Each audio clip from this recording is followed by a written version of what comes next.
እንደገና ማብራሪያዎች ምናምን ይሄ ያስኬዳል። መጽሐፍ ቅዱስ ላይ ያለው ቃል አይሻርም። አትባቂ ሁለት ጥቅስ አንተ አሁን ምን ልትል እንዳሰብክ አልገባኝም። ይኸውልህ አሁን አንተ የምትለው በእምነት ምናምን ለማለት ነው አይደል? አንዴ ገምደሽ ነው የምታወሪው። የእግዚአብሔርን ቃል ሁለት ቦታዎች ላይ አንድ ላይ ሰፍተሽ ነው የምታወሪው። አንቺ አሁን የተናገርሽው ንግግር በአንድ ክፍል ውስጥ የለም። ኦኬ የለም። አሁን የምታወሪው ነገር አንድ ክፍል ላይ የተጻፈ ክፍል ላይ የለም። ሁለት የተለያዩ የመጽሐፍ ቅዱስ ክፍሎችን አንድ ላይ ነው ገምደሽ እያወራሽ ያለሽው። ትልቁ ስህተት እሱ ነው። መጽሐፍ ቅዱስ ሲፈታ በአራቱም ወንጌል ላይ በተለያየ ቦታና በተለያየ እንትን ተጽፏል። ስለዚህ እዛኛውም ላይ ተጻፈ እዚህኛውም ላይ ተጻፈ። ጥቅስ ሳይሆን እኛን አሁን የሚያግባባን ቃሉ ትክክለኛ ቃልና እውነት መሆኑን ነው አይደል? ስጋዬን የበላ ደሜን የጠጣ የዘላለም ሕይወት አለው ያለውን ቁርባን አያድንም ብለህ መጣህ። ዕለተ ሐሙስ ነው ይሄንን ያለው ኢየሱስ የተናገረው በዕለተ ሐሙስ ላይ ነው። ይሄንን ቃል እና በዕለተ ሐሙስ ተናገረ። ከዛ የሞተውም አንዴ ነው። ያንንም ስርዓት የሰራው አንዴ ነው። በቃ አንድ ቀን ሰራው ተፈጸመ። በቃ ከዚህ በኋላ እድሜ ልክህን ያንን ነገር እየተቀበልከው ትኖራለህ ማለት ነው። እንደዚህ አድርግልኝ ነው። አሁን መጽሐፉን ክፈቺና የዘላለም ሕይወት የሚገኝበት ብሎ የነገረበትን የዕለተ ሐሙስ ቀን ዮሐንስ ወንጌል ምዕራፍ 6 ላይ ቁጥር ስንት ላይ ነው አሳይ። ዕለተ ሐሙስ መሆኑን ሁሉ አሳይ። ቀጥይ። አሃ ቀኑ ሐሙስ መሆኑ ምናምን ነው የምትፈልገው?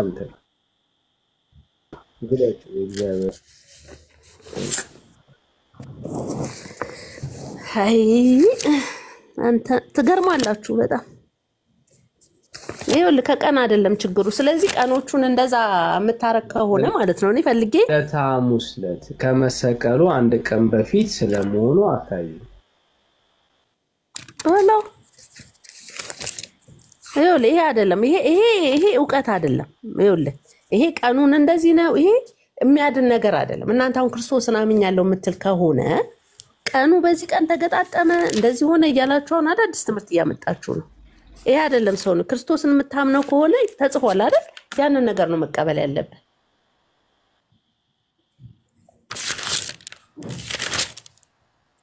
ይሄ ደግሞ የቤተ ክርስቲያን አቆጣጠር ስለሆነ በቤተ ክርስቲያናችን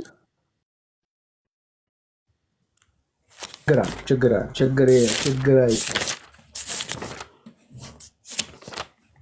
እሺ ዮሐንስ ስንታል? ዮሐንስ ስንታል? ከቤት እህትና ዮሐንስ ወንጌል ምዕራፍ ስንት ነው ያልከው? ንገረኝ።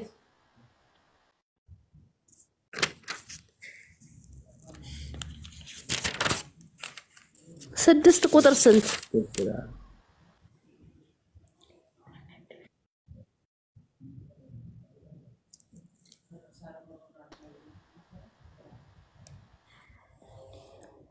ይሰማል?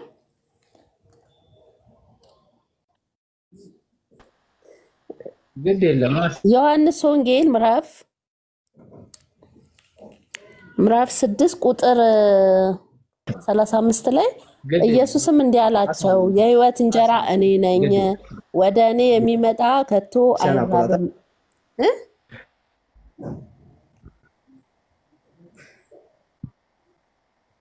ይሰማል? ትሰሚያለሽ? ቀጥይ። እሱን እንዳነብልህ የፈለከው ቁጥር 35 ላይ ነው። ትሰሚያለሽ እኮ ኢየሱስም እንዲህ አላቸው። ኧረ አንቺ የሚፈልግሽውን ያስረዳልኛል የምትይው ነው የምታነቢው። ያስረዳልኛል። መጽሐፍ ቅዱስ እንዳለ እውነት እኮ ነው። ሁሉም ነገር ያስረዳል። በቃ አሁን አንተ በፈለግከው መንገድ እንዲሄድ ካልፈለግከ በስተቀር መጽሐፍ ቅዱስ የክርስቶስ የኢየሱስ ክርስቶስ መጽሐፍ ቅዱስ ሁሉም እውነትና ሁሉም የሚያስረዳ ነው። ግን ምን እንድልልህ እንደፈለክ አልገባኝም። አሁን ስለ ቁርባን ጠየቅ፣ እንደገና ስለ ቀኑ ጠየቅ።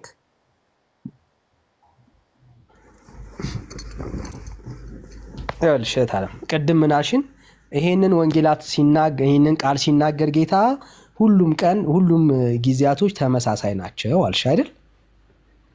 ኦኬ ዮሐንስ ወንጌል ምዕራፍ 6 ስለ ዕለተ ሐሙስ እንዳልሆነ እንድትረጁ ያክል ነው።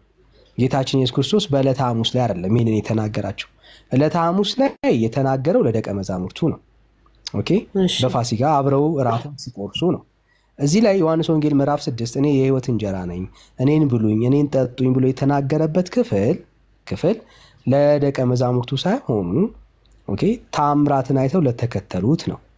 ይህንን ለመረዳት ከፈለሽ ቁጥር 27ን ሄደን እናንብበው። ከ27 ጀምሮ እናንብበው። መጽሐፉ አለሽ አይደል? መጽሐፉ ቁጥር 27 ምን እንደሚል እዩ። አንድ አይነት ቃል እንዳልሆነ እንድትረጁ ያክል ነው።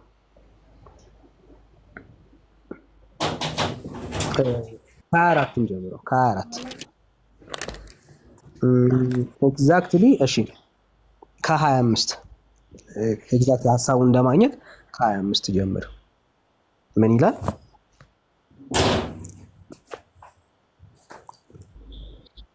አብሪል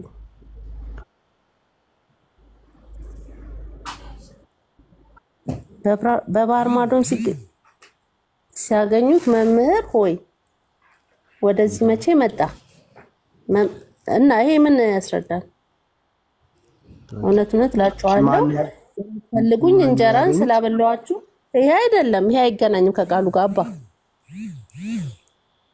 ማን ነው አሁን ያገኘው እዚህ ጋር የዘበራረከው ይመስለኛል። ይኸውልህ አሁን አንተ ያነሳው መጀመሪያ ስለ ቅዱስ ቁርባን ነው አይደል የጠየቀው? አሁን ደግሞ የምታስነብበኝ ሌላ ነገር ነው። ዮሐንስ ወንጌል ምዕራፍ 6 ስለ ቁርባን እንደማያወራ ላሳይሽ ነው። ኦኬ ቁጥር ክፍሉ የሚጀምረው ከላይ ነው። ሐሳቡ ከዚህ ጋር ነው የሚጀምረው። ኦኬ ኢየሱስን ፈልገው ያገኙት ሰዎች ነበሩ። ትላንትና ተአምራትን አይተው ዛሬ እኔ 6 ነው 7 ነው መቻልኩ ካባየውል እዚህ ላይ የጻፍከው ቁርባን አያድንም ብለህ ነው አይደለ? የምናወራውም ስለሱ ነው። አሁን አንተ ኦርቶዶክስን ለማሳቀቅ ነው ባንተ ቤት ሌላ ነገር አንብብ ይያልክ እሱ ጋር እንደዛ ይላል እዛ ጋር እንደዛ አይልም ትለኛለህ። ይሄ ደግሞ አይደለም። ስለ ቁርባን የጠየቀው ስለ ቁርባን ጥቅስ ምን ሳልጠቅስልህ እየነገርኩህ ምንም ጥቅስ ሳልጠቅስልህ ማለት ነው። ራስ ባነበብከው እኔ እንድትሳቀቂ ምንም ሐሳብ የማሳቀቅ ኦርቶዶክስ ሙሉ ናት። ይኸውልህ ምንም የሚያሳቅቀን ነገር የለም። እዚህ ጋር የጻፍከው ቁርባን ያድናል ወይ ብለህ ጠየቅህ አይደል? ስለ ቁርባን ስመልስልክ ደግሞ አንተ ሌላ ጥቅስ አንብቢ እያልክ ሌላ ጥቅስ አንብቢ እያልክ ሌላ ነገር ታስነብበኛለህ። ከዛ ከታች ያሉት ደግሞ ኦርቶዶክስን ይሳደባሉ። ኦርቶዶክስ ይኸውልህ በእኔ አትወከልም ሲጀመር ራስ ግን ያስገባኸኝ አዋቂ ነኝ ብዬም አይደለም የገባሁት። ኦርቶዶክስን ሊገልጹልክ የሚችሉ ብዙ ልጆች አሉ። ገብተዋል። ግን አንተ እኔን ለማሳቀቅ ሌላ ጥቅስ እየሰጠ ባህር ማዶ ሄደ ምናምን የሚለውን አንብቢ ትለኛለህ። አይዞሽ ይብዳሪዬ አይዞሽ። ኧረ ይቅር በእናትህ ኦርቶዶክስ ለእናንተ አይነት በደንብ መልስ አላት። ይኸውልህ እኔ በእኔ አትወከልም። ኦርቶዶክስ ግን ቅዱስ ቁርባን አያድንም ስላልክ ያድናል ብዬሽ መጣሁ። አንቺ መልስ የለሽም። አይ ይብዳሪዬ ያድናል አልኩህ እኮ ቅዱስ ሥጋና ክቡር ደሙ ያድናል። ምንም የተናገረው ራሱ ኢየሱስ ክርስቶስ ነው አልኩህ አይደል? የቱ ጋር ነው ያድናል ያለው? እንግዲህ አሳሳይ ምኑን ጥቅሱን አይደለም እኮ አሁን እኮ ራስህ ቅድም አነበብኳል ዮሐንስ ምዕራፍ 6 ብለህ አሳይኝ ነው። አንቺ ነው የጠየቅኩሽ እኔን አታውኝ። ማስረጃ ስጪኝ።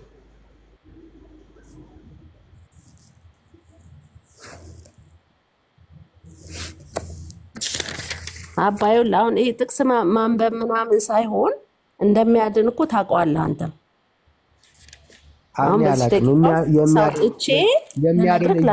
የሚያድን ኢየሱስ በቃ ይሽየለሽም ስለሌለሽ ነው የሚያድን ኢየሱስ እንጂ የሚያድን ቂጣና የወይን ጭማቂ የለም። እታለም የሚያድነው ማን ነው? ኢየሱስ ነው የሚያድነው። መጽሐፍ ቅዱስ የዘላለም ሕይወት ይሰጣል ብሎ የሚናገረው ኢየሱስን ነው እንጂ ከኢየሱስ ሌላ የዘላለም ሕይወት የሚያሰጥ ሌላ ነገር የለም መጽሐፍ ቅዱስ ላይ። እታለም ስለሌለሽ ነው አሁን እንደዚህ በጣም ቁጣ ስሜት የተሰማሽ። እኔ መጽሐፍ ውስጥ አለመኖሩ ስለገባሽ ነው። ለዘመናት የምታምኚው እምነት እንደ እግዚአብሔር ቃል እንዳልሆነ ስለተረዳሽ ነው። አይዞሽ፣ ይሄ ደግሞ ያጋጥማል። ቆርሶ ሰጣቸው የለ አይልም? ቆርሶ ሰጣቸው። ከዛ በኋላ ይሄ የዘላለም ሕይወት ታገኙበታላችሁ ብሎ ይሄንን አልተናገረም? ቅድም ራስ ካላነበብከው አልተናገረም። የለም እንደዚህ አይነት የመጽሐፍ ቅዱስ ትምህርት የለም አይታለም ብሎ አያውቅም ጌታ። ከራሱ ሌላ ኢየሱስ ሌላ ነገር የዘላለም ሕይወት ያሰጣል ብሎ ሰብኮ አያውቅም። ሐዋርያቶች የሚሰበኩት ራሱን ኢየሱስን ነው እንጂ ሌላ የዘላለም ሕይወት የሚያሰጥ ነገር ሰብከው አያውቅም። ቅዱስ ቁርባኑ ሐሙስ ዕለት ማታ የሰጠው ማያድንም እያልክ ነው? ይህ ስጋዬ ነው ይህ ደሜ ነው ምንም እንደዚህ የሚል ቃል የለም መጽሐፍ ያድናል ካልሽኝ አሳይኝ። ማሳየት እኮ ነው። አሳይኝ ታለም ካለ ማሳየት እኮ ነው። ታለም ካለ ማሳየት የለም። ቃሉን የካድከው መሆኑ ካልሆነ የሚል አለ መጽሐፍ ቅዱስ ላይ አለ። አሳይኝ እንዳልክ መካዴን አሳይኝ ካለ ማሳየት እኮ ነው። ታለም በጣም ቀላል እኮ ነው። ካለ ማሳየት ነው። አይ በዚህ ርዕስ እንትን ጋር አንድ አይደለም መቶ ስለሌለ አይደለም። ይህ ስጋዬ ነው ይህ ደሜ ነው የሚለውን ቃል የለም እያልከኝ ነው። የዘላለም ያሰጣል ይህ ስጋዬ ነው ይህ ደሜ ነው ያሉት 355 ሰዎች ይሰሙሃል። ይህ ስጋዬ ነው ይህ ደሜ ነው ብሎ ቆርሶ አልሰጠም።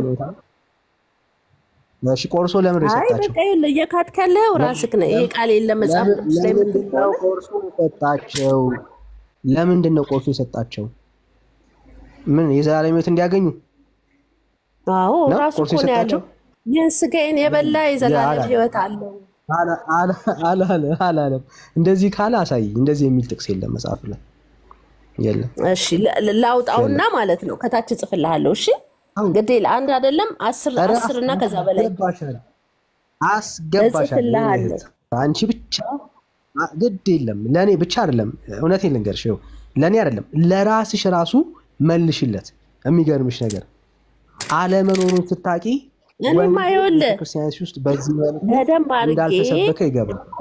እየተቀበልኩኝ የጌታዬ የመድኃኒቴ የኢየሱስ ክርስቶስ ስጋና ደሙን እየተቀበልኩኝ ጥቅም አግኝቼበታለሁ። አንተ ካደውና አትቀበለው፣ የምትጎዳው አንተ ነህ።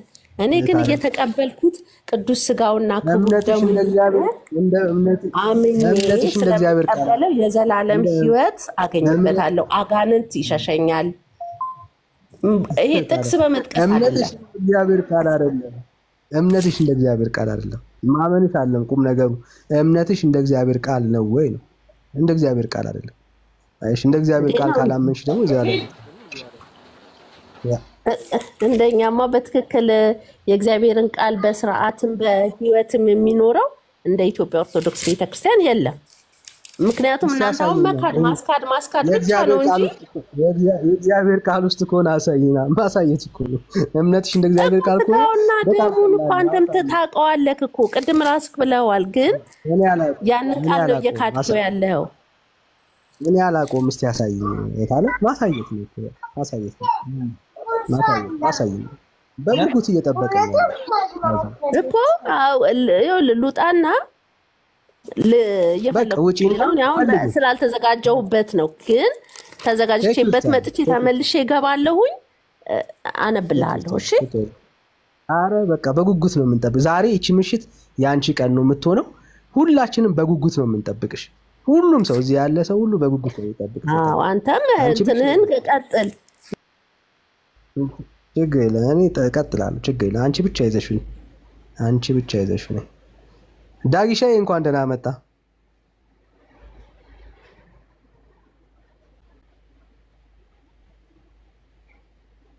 እሺ አሹ ከየት ቤተ እምነት ነህ?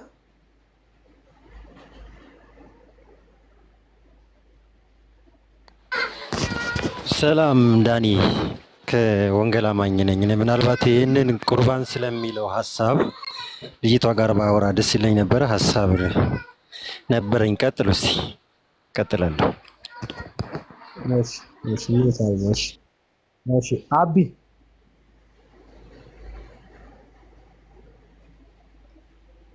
አቢ ፊራ። እሺ ሌላ ኦርቶዶክስ ያለ ሊያግዛት የሚችል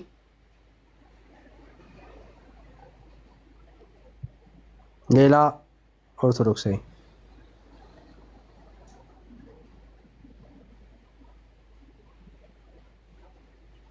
እሺ አቢ ያወረድኩ ስላልሰማኝ ነው። መግባት የሚችል ሰው ሌላ ሰው ካለ እንዳስገባበት ማለት ነው ቦታውን። እሺ ሌላ ኦርቶዶክሳዊ? እሺ አይ ቲንክ የበፈቃዱ ሊሆን ይችላል። እሺ ራሄል እንዴት ነሽ? እንዴት ነህ ወንድም ዳንኤል? ደህና ነህ? እግዚአብሔር ይመስገን በጣም ደህና ነኝ አለሁኝ። ኦርቶዶክስ የሆኑ ስለሆኑ ቤተሰቦቼ ገና በጌታ አይደሉምና ይሄ ውይይት በጣም ስለጠቀመኝ የእግዚአብሔርን ቃል መሰረት አድርጌ ካንተ ተጨማሪ ነገር መውሰድ ከቻልኩኝ ብትፈቅድልኝ ብዬ ነው የጠየቅኩት ለመግባት። አመሰግናለሁ። እሺ ያልሰማዎሽም ከየት ቤተ እምነት ነሽ ሪቹ? እኔ በጌታ ነኝ። ቤተሰቦቼ በተለይ አባቴ በቃ ሁሌ መጽሐፍ ቅዱስ እናወራለን። ገና በጌታ አይደሉም፣ ኦርቶዶክስ ናቸው ቤተሰቦቼ። እና ማለት እኔ የማውቀው ነገር አለ። ተጨማሪ ሀሳብ ደግሞ ፈልጊ ነው። በተለይ ቁርባን ላይ ሀሳብ ለመስጠት ነው እና እችላለሁ አሁን መጠየቅ?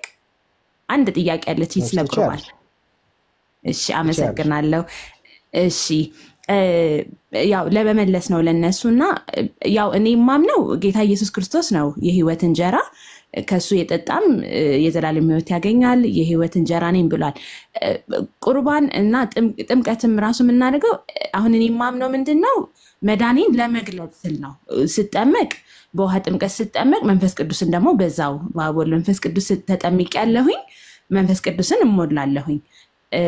ቁርባንም እንደዛው ነው። ስጋና ደሙን እንዲሁ ለመውሰድ ያው በወር በየወሩ በፕሮቴስታንት እምነት በሁሉም ቸርች ይደረጋል። ይሄ ስርዓት ያለ ነው።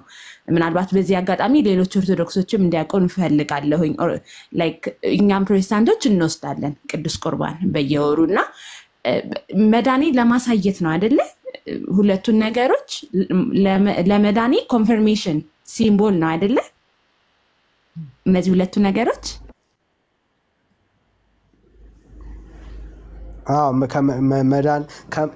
ለመዳን ብለሽ የማታረጊያቸው ነገሮች ናቸው። ለመዳን ብለሽ የማታረጊያቸው ነገሮች ናቸው። ይሄ ማለት በኢየሱስ ክርስቶስ አምኛለሁኝ፣ እሱ ነው ማመኔ ነው የሚያጸድቀኝ። እነዚህን ሁለት ነገሮች የውሃ ጥምቀትና ቅዱስ ቁርባን ስወስድ ግን መዳኔን ለማሳየት ነው ወይስ ግዴታ ከማመን ጋር የተያያዘ ተጽዕኖ አለው የራሱ?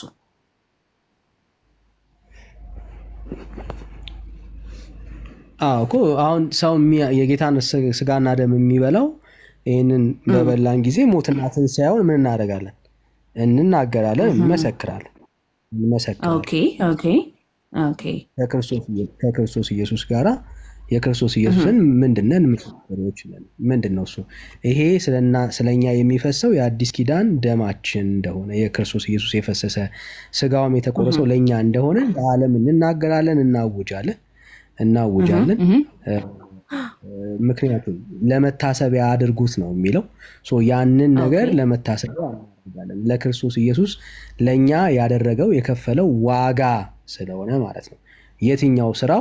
በመስቀል ላይ የተፈጸመው ያ የመስቀል ስራው እንጂ ከዛ ውጪ ያንን ቆርስ የተቆረሰው ያመንነው የተቀበልነው ክርስቶስ ኢየሱስ ስለሆነ ማለት ነው። አሜን። አዎን። ስለዚህ የውሃ ጥምቀትም እንደዚሁ ነው ማለት ነው። ሞትና ትንሣኤውን ለማወጅ የሚደረግ ምልክት። ሞቱን በሚመስልበት መነሳታችን ምን መሰክርበት ነው። ኦኬ በቃ እሺ። ያው ኦርቶዶክስ ቤተሰቦች ስላሉኝ ሁሌ እንሟገታለን እና መልስ እንዲሆነኝ ፈልጌ ነው። አመሰግናለሁ። በቃ ከዚህ በላይ ጊዜ አልወስድብህም። አመሰግናለሁ። ትልቁ ነገር ምንድነው ሪች? ይኸውልሽ የዘላለም ህይወት በክርስቶስና በክርስቶስ ኢየሱስ ብቻ ነው የሚገኘው። ሌላ ከክርስቶስ ኢየሱስ ውጪ የዘላለም ህይወት የሚገኝበት እግዚአብሔር ለሰው ልጆች የሰጠው ውሃ የለም፣ የሰጠው የሚቆረስ ቂጣ የለም፣ የሰጠው ህብስት የምንለው ማለት ነው አይደል? ከእንደገና የወይን ጭማቂ ለሰው ልጆች የተሰጠው የዘላለም ህይወት ተስፋ ኢየሱስ ብቻ ነው። ስለዚህ ከዚህ የተነሳ የሚያድን ውሃ የለም፣ ጥምቀት የለም። የሚያድን ደግሞ ቂጣ ወይ ደግሞ የወይን እንትን የለም። ኢየሱስ ብቻ ነው። ኢየሱስ ደግሞ የሚገኘው እንዴት ነው? እሱን በማመን ነው። እሱን ያመነች ነፍስ የዘላለም ህይወት ተስፋ አላት ማለት ነው። የእግዚአብሔር ቃል የሚናገረው የሚያስተምረው ይሄንን ነው። እሺ በቃ ገብቶኛል። ስለዚህ ቁርባንም ሆነ ጥምቀት ስናደርግ ያንን ነገር ለመታሰቢያነትና ሞትና ትንሣኤውን ለማሳየት የሚደረግ ስርዓት ነው እንጂ ዋናው በክርስቶስ ኢየሱስ አምኜ ጸድቄያለሁ። ልክ የጸደቀ ሰው የዳነ ሰው የሚያደርጋቸው ኦኬ የሚያደርገው ነው። እሺ አዎ አመሰግናለሁኝ። እሺ ተባረኩ ሁላችሁ። ተባረኪታል። አሜን። እሺ ይቅርታ ዳንኤል። እሺ ዮብዳር ወይ ላምበበለ አለው። እሰይ ተገኘልሽ በዚህ ባጭር ጊዜ አለ። ሙሉ መጽሐፍ ቅዱስ ላይ እኮ አለ። ግን ያው ታውቃለህ አይደል ሴቶች ቤት ተፍተፍ ስለምንል ያው ወደ ማውጣቱ ሊከብደኝ ይችላል። ላምበበለ እሺ ምን ላይ ላውጣ? ከላይ ጀምሮ ላምበበለ ወይስ የማርቆስ ወንጌል ምዕራፍ 19 ላይ ነው ከቁጥር 22? እሺ አንብቢልኝ። የማርቆስ ወንጌል ምዕራፍ ስንት ነው ያልሽኝ? ምዕራፍ 19 ማርቆስ ኦኬ ምዕራፍ 19 አገኘሽ አንቺ ማርቆስ 19 ላይ? እሺ እስቲ ንገሪኝ። አንቺ መጽሐፍ ማርቆስ 19 አለ? ማርቆስ ወንጌል ምዕራፍ 10 የእናንተ የለውም? ለዚህ ነው እኮ ያጣው። ሲበሉም ኢየሱስ እንጀራን አንስቶ ባረከ፣ ቆርሶም ሰጣቸው። እንካችሁ ይህ ስጋዬ ነው አለ። ስጋዬ ነው አለ። እየሰማናል። ጽዋውንም አንስቶ አመስግኖ ሰጣቸው። ሁሉም ከእርሱ ጠጡ። አየህ? ኦኬ የማርቆስ ወንጌል ላይ ነው። ስለ ብዙዎች የሚፈስ የአዲስ ኪዳን ደሜ ነው። እውነት እላችኋለሁ በእግዚአብሔር መንግስት ከወይኑ ፍሬ አዲሱን እስከምጠጣባት እስከዚያች ቀን ድረስ ዳግም አልጠጣም አላቸው። ማርቆስ ወንጌል ምዕራፍ 19 ከቁጥር 22 ጀምሮ ነው ያነበብኩልክ። ማርቆስ ወንጌል ላይ አለ፣ አራቱ ወንጌል ላይ አለ ይሄ ነገር። ግን እኔ ያው ማርቆስ ነው ማርቆስ ነው የሚለው ሲደግመሻል ግድ ይለሽ እንዴ? ማርቆስ ወንጌልም የለም እናንተ ጋር ወይስ እንዴት ነው? ማርቆስ ወንጌል ምዕራፍ 19 ከቁጥር 22 እስከ 25 ያለውን ነው ማለት ነው ያነበብኩልህ። ከላይ ጀምረሽ ካልከኝም ከላይ ጀምሬ ላንብብልህ። ከቁጥር 16 ጀምሮ በመሸም ጊዜ ከ12ቱ ጋር መጣ፣ ተቀመጠም። ሲበሉ ኢየሱስ እውነት እላችኋለሁ ከእናንተ አንዱ እርሱ ከእኔ ጋር የሚበላው አሳልፎ ይሰጠኛል አለ። እነርሱም ያዝኑ፣ እያንዳንዳቸውም እኔ እሆንን ይሉት ጀመር። እርሱም መልሶ ከ12ቱ አንዱ ከእኔ ጋር ወደ ወጪቱ እጁን የሚያጠልቀው ነው። የሰው ልጅስ ስለ እርሱ እንደተጻፈ ይሄዳል። እኔ ግን የሰው ልጅ አልፎ የሚሰጥበት ለዚያ ሰው ወዮለት፣ ያ ሰው ባልተወለደ ይሻለው ነበር አላቸው። ሲበሉም ኢየሱስ እንጀራውን አንስቶ ባረከ፣ ቆርሶም ሰጣቸው። እንካችሁ ይህ ስጋዬ ነው አለ። ጽዋውንም አንስቶ አመስግኖም ሰጣቸው። ሁሉም ከእርሱ ጠጡ። ይሄ ነው እንግዲህ ቃሉ። እሺ ችግር የለም። ያው እንድትረዱ ያክል ነው። አይ አንተም እንድትረዳ ያክል ነው። አያድንም ስላልከኝ ውስጥ ያሉትም ሲሳደቡ ስለነበር ቃሉ እውነት ነው እና እኛም እውነተኛ ስጋው ነው ብለን ነው የምንቀበለው። ስለዚህ እውነተኛ ስጋው ነው፣ እውነተኛ ደሙ ነው፣ ያድነናል ብለን ነው የምንቀበለው። ደሙም እንድንበታለን። አንድ ይሄንን የዘላለም ሕይወት እንድታገኙ ብሉ የሚል አንብቢልኝ። የለም እስካሁን አላነበብሽልኝ እንዴ? አለ እኮ ይኸውልህ ምኑ ጋር ነው ያለው? እንካችሁ ይህ ስጋዬ ነው አለ። ጽዋውንም አንስቶ አመስግኖ ሰጣቸው። ሁሉም ከእርሱ ጠጡ። እነማን? ሐዋርያቶች። እርሱም ይህ ስለ ብዙዎች የሚፈስስ የአዲስ ኪዳን ደሜ ነው። እውነት እላችኋለሁ፣ አየህ፣ እውነት እላችኋለሁ በእግዚአብሔር መንግስትም ከወይኑ ፍሬ አዲሱን እስከምጠጣበት እስከዛች ቀን ድረስ ደግሞ አልጠጣም አላቸው። ያ ማለት ጌታ ኢየሱስ ክርስቶስ እስከተሰቀለበት ከዚህ በኋላ ስቅለቴ ነው፣ በቃ አዲስ ኪዳን ስቅለቴ ድረስ አልጠጣም። የዘላለም ሕይወት እንድታገኙ ብሉ ያለበትን ቦታ አሳየኝ ያልኩሽ። ስጋዬ ነው ካለ ከዚህ ውጭ ምን ይምጣልህ አባ? ይህ ስጋዬ ነው የአዲስ ኪዳን አለ እኮ። አዲስ ኪዳን ደሜ ነው ካለ አዲስ ኪዳን እኮ ክርስቶስ በክርስቶስ አይደል አዲስ ኪዳን የተጻፈው? የዘላለም ሕይወት እንድታገኙ ብሉ ያለበትን ቦታ አሳየኝ ያልኩሽ። ሰጣቸው። ይኸው ከዚህ ደሜ ነው እያለክ ስጋዬ ነው እያለክ ደሜ ነው እያለክ የሰጣቸው የዘላለም ሕይወት እንድታገኙ ነው የሚል አሳየኝ አይታል። ከሌለሽ የለኝም ውጡ። ይኸውልህ የማርቆስ ወንጌል ጻፉት ሁላችሁም። የማርቆስ ወንጌል ምዕራፍ 19 ከቁጥር 22 እስከ 25 ሁላችሁም ጻፉት። ይሄ ነው ቁጥሩን አንብቡት። ይሄ በደም እንድትማሪው ችግር ማርቆስ ከስንት ነው ያለው? ማርቆስ ከስንት ነው ያለው? እስከ ስንት ነው ያለው? እስቲ ቻፕተር እንደማን ነው ስሙ? እንደየጩፋ የሌለ ወንጌል የምናገር መስሎክ ነው እንዴ? ማርቆስ ወንጌል ምዕራፉ እስከ 10 ምዕራፍ ስንት ነው ያልኩ? ምዕራፍ 14 ምዕራፍ ይቅርታ፣ በጣም ይቅርታ፣ ምዕራፍ በግዕዝ ስለሆነ ነው። ምዕራፍ 14 ቁጥር 22 በጣም ይቅርታ አድርጉልኝ ሁላችሁ። ምዕራፍ 14 ማለቴ ነው። ምዕራፍ 14 ቁጥር ከ22 እስከ 25 ሌላ ቀን እንደዚህ ድፍረት አይኖርሽ። እሺ እንዴ አሁን የታገስንሽ ምዕራፍ 14 ከቁጥር 22 እስከ 25 ኢየሱስ ክርስቶስ ይህ ስጋዬ ነው የአዲስ ኪዳን ደሜ ነው አለ። በምን አይነት ትዕግስት እንደምናወራሽ እንድታይ ያክል ነው።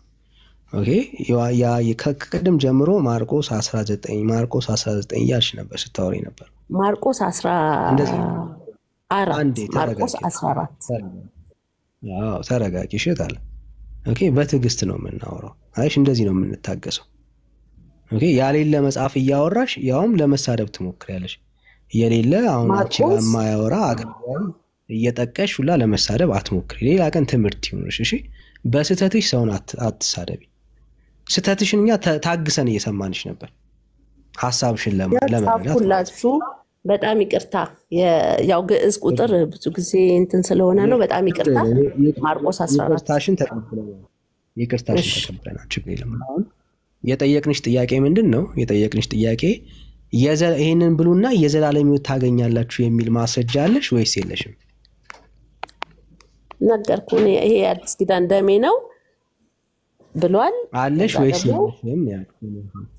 አለሽ ወይስ የለሽም? አስዩም ከማድረግ ውጪና ኢየሱስ ይሄንን ብሉ ብሎ ሲሰጣቸው ቅድም ምን ስትይ ነበረ? የዘላለም ሕይወት ትቀበላላችሁ ብሎ ሲሰጣቸው ነበር እያሽን ስታደርቂኝ ነበረ። ይሄ ትምህርት አለ አሁን የነበብሽው ክፍል ላይ ድጋሚ ላንብብልስ? አለ የዘላለም ሕይወት እንድታገኙ ይሄንን ብሉ ይላል ኢየሱስ። ይሄ ስጋዬ ነው ይህም ደሜ ነው፣ ይሄ የአዲስ ኪዳን ደሜ ነው ብሎ ተናግሯል። እኔ ደምና ስጋውን እኮ አወራን። ይሄንን ብሉና የዘላለም ሕይወት ታገኛላችሁ የሚል አለ ወይ? ቅድም ያልሽው አለ ስትይኝ ነበርና አለ ወይ ነው ጥያቄው። ቅድም አለ እያልሽን ነበር እኮ። እንደም ካለ ደግሞ ገባለሁ ተመልሼ። እስኪ ይሄንን ማርቆስ 14ን አንብቤላችኋለሁ። አሁን የለም ማለት ነው። በቃ ጥሩ። ስለዚህ መጀመሪያውን ጥያቄያችን ያስነው ደግሞ ሌላ ጥቅስ ላይ ደግሞ ይኖራል። ይሄ የማርቆስ ወንጌል ነው። ሌላ ጥቅስ ላይ ይኖራል። ጥያቄው እሱ ስለሆነ ፈልጊውና ስታገኙ ደግሞ ትነግሪናለሽ። እሺ መፈለግ እንደዚህ እንዳዘጋውሽ አረ በፍጹም አልዘጋው እንዳዘጋሽ። እሺ ተጫወት እስከዛ ከሌላ ሰው ጋር። አመሰግናለሁ። ፍሬዎት እንዴት ነሽ? ሚዩት አድርጌዋለሁ። ስታገኝ ሚዩትሽን ከፍተሽ እንዳሁኑ ትነግሪናለሽ። ይሰማል? የታለም ፍሬዎት እንዴት ናችሁ? ሰላም አመሻችሁ? እግዚአብሔር ይመስገን። እንዴት አመሸሽ? የታለም እግዚአብሔር ይመስገን። አሜን አሜን። እሺ ቁርባን እህታችሁ ነኝ ለመስማት ነው። እሺ ታዲያ እሺ እህታችን ከሆንሽ እሺ ብርሃነ ወይ እሺ ከየት ቤተ እምነት? ሰላም እግዚአብሔር ይመስገን ሰላም ነው። ከየት ቤተ እምነት ወዳጅ? አይ እኔ ክርስቲያን ነኝ። እሺ ክርስቲያን ነው። ጸጋ ይብዛልህ። አሜን። እሺ ሙሌ ወይ እንዴት አመሸህ? ደህና ነን እግዚአብሔር ይመስገን። እንዴት ነህ አንተ? እግዚአብሔር ይመስገን ደህና ነሽ? ደህና ነን። ከየት ቤተ እምነት ወዳጅ? ኦርቶዶክስ። እሺ ቁርባን ያድናል? ኦኬ ቅድም የወብ ዳርጋ ትንሽ እያወራችሁ ሰምቻችሁ ነበርና እሺ እሷ ያለችውን ነገር ጠይቃት ነበር አይደል? ምን ነበረ? ስጋዬን የበላ ደሜን የጠጣ የዘላለም ሕይወት ያገኛል የሚልበትን አሳይኝ እያልካት ነበር።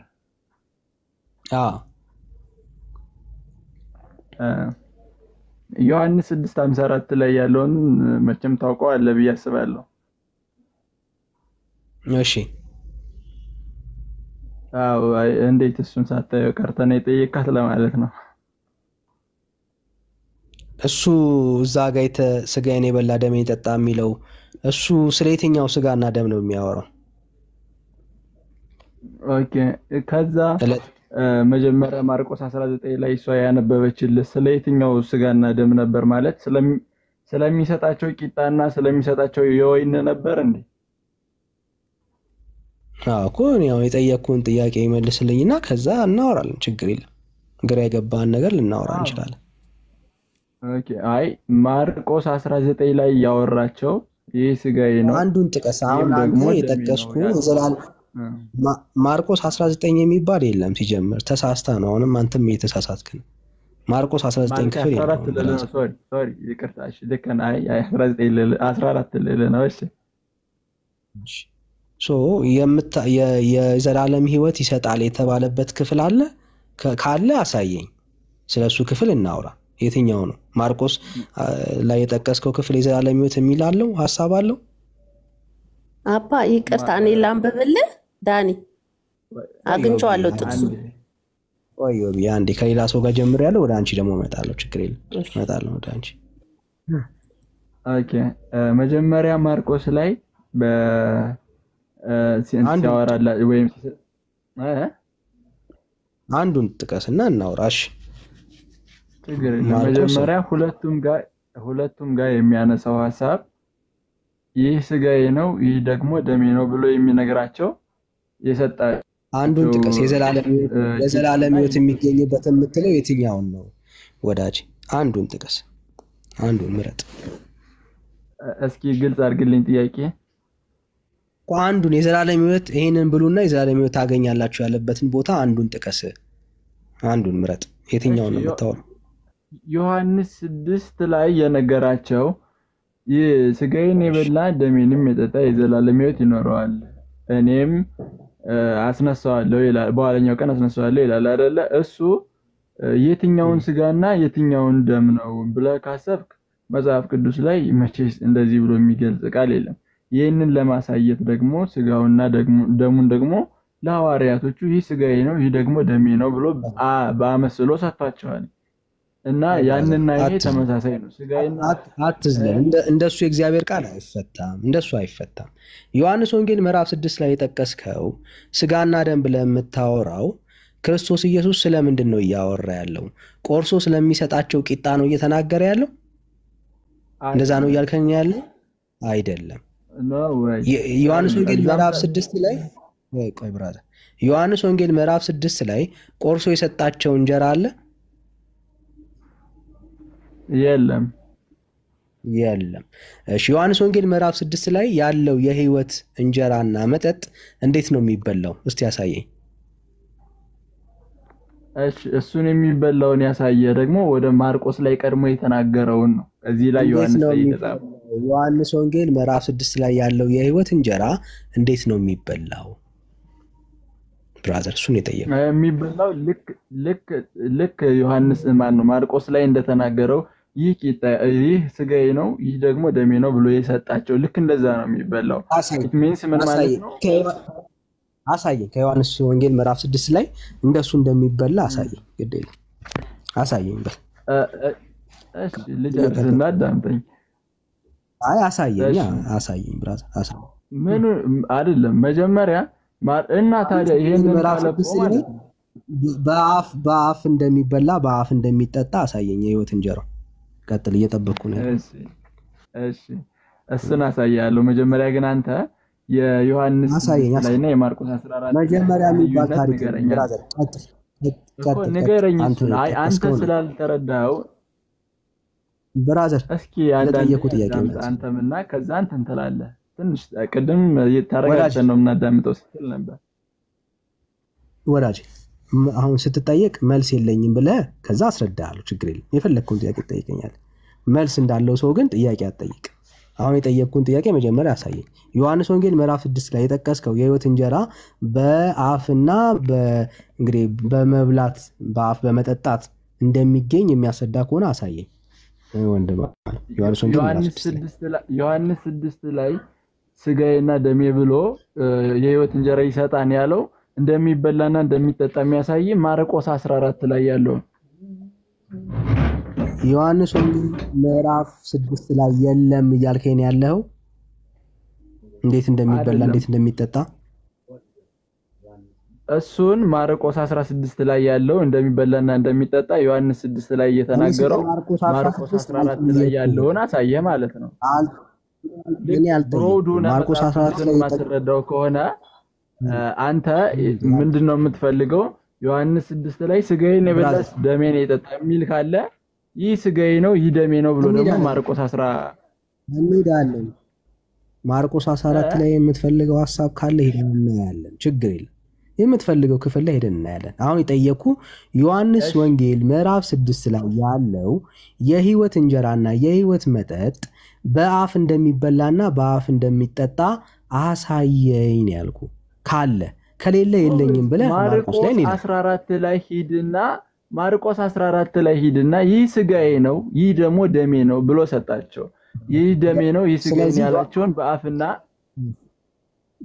እሱን ከዛ ጋር ሐዋርያቶች ደግሞ እንዴት እንደተጠቀሙት እየው በሉት ወይስ ጠጡት ወይስ ምን አደረጉት በእምነት ተቀበሉት የሚለውን እየውና እየው ይሄንን ነገር ይሄን እኔ እንደዚህ መለስኩልህ ሶ አንተ ደግሞ ይሄንን መልስ አንድ ያረጋጋው ብራዘር ምንድነው እያልከን ያለው? ዮሐንስ ወንጌል ምዕራፍ 6 ላይ የህይወት እንጀራና የህይወት መጠጡ በአፍ በአንደበት አይበላም አይጠጣም እያልከን ያለው ተሳሳት አላልኩህም አላለኝም ሰምተህ እሺ ዮሐንስ ወንጌል ምዕራፍ 6 ላይ እንግዲያውስ ሂድና ዮሐንስ ወንጌል ምዕራፍ 6 በዕለተ ሐሙስ ላይ የተነገረ ንግግር ነው ብራዘር ይቅርታ ዮሐንስ ወንጌል ምዕራፍ 6 በዕለተ ሐሙስ ላይ የተነገረ ንግግር ነው። ምን አልከኝ? በዕለተ ሐሙስ ላይ ጌታ የተናገረው ንግግር ነው። ዮሐንስ 6 ላይ የተናገረው በዕለተ ሐሙስ ላይ የተናገረው ንግግር ነው። በዕለተ ሐሙስ ላይ የተናገረው ይህ ስጋዬ ነው ይህ ደሜ ነው ነው ያለው። ዮሐንስ 6 ላይ የተናገረው ንግግር ዮሐንስ ወንጌል ምዕራፍ 6 ላይ ያለው አይደለም። በሐሙስ ላይ አይደለም የተናገረው። ቀኑን ነው የፈለከው አይደለም? እሺ ጥሩ አይደለም። በጣም ጥሩ አይደለም። እሺ ስለዚህ ጋር አንተ የጠየቀኝ ነው የተናገረበትን ቀኑን ነው የምነግርህ። ዮሐንስ 6 የተናገረበት ቀንን ነው የምትፈልገው ወዳጄ? በማርቆስ ላይ የጠቀስከው ጥቅስ ላይ ሉቃስ ላይ ያለው ሐሳብ ማርቆስ ላይ የጠቀስኩልህ ጥቅስ ጸሎተ ሐሙስ ላይ የተናገረው ነው። ዮሐንስ 6 ላይ የተናገረው ደግሞ ሳውራ አትደረብ ብራዘር።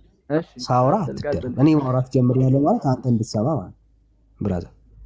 ኦኬ ወንጌላት ላይ ከዮሐንስ ውጪ ሌሎች ወንጌላት ላይ የተዘገበው ስለ ተነስቶም ቆርሱን ስለሰጣቸው ኦኬ ቂጣና የወይን ጭማቂ ኦኬ የምናወራው ሐሳብ በዕለተ ሐሙስ ላይ ስለተከናወነ ነው አይደል?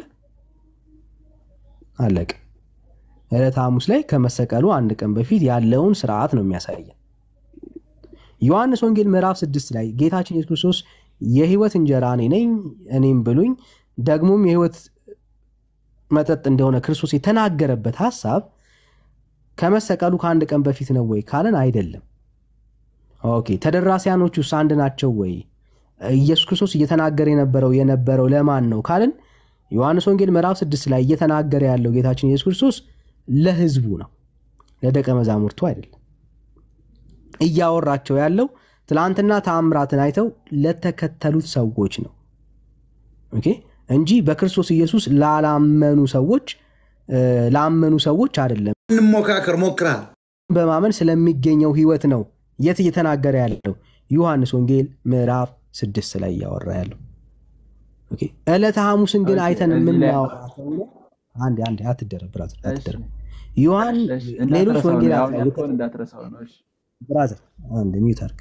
ሌሎች ወንጌላት ላይ የተጠቀሱት ከዕለተ ሐሙስ ላይ የተጠቀሱት ሐሳቦች ግን ያሉት ለደቀ መዛሙርቱ ነው።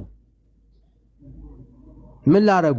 ኢየሱስን አምነው ለተከተሉ ኦኬ የዘላለም ሕይወት ላላቸው ለደቀ መዛሙርቱ ነው ይህን ንግግር የተናገራቸው። ኢየሱስ ሁለቱ ኮንቴክስቱ በጣም ነው የሚለያየው። ስለዚህ የክርስቶስ ኢየሱስ ንግግርም አውዱም ሐሳቡም በደንብ ይለያያል ማለት ነው። ስለዚህ አንዱን ከአንዱ ደባልቆ ማውራት ሐሳቡን ደባልቆ እንደመስማት ነው።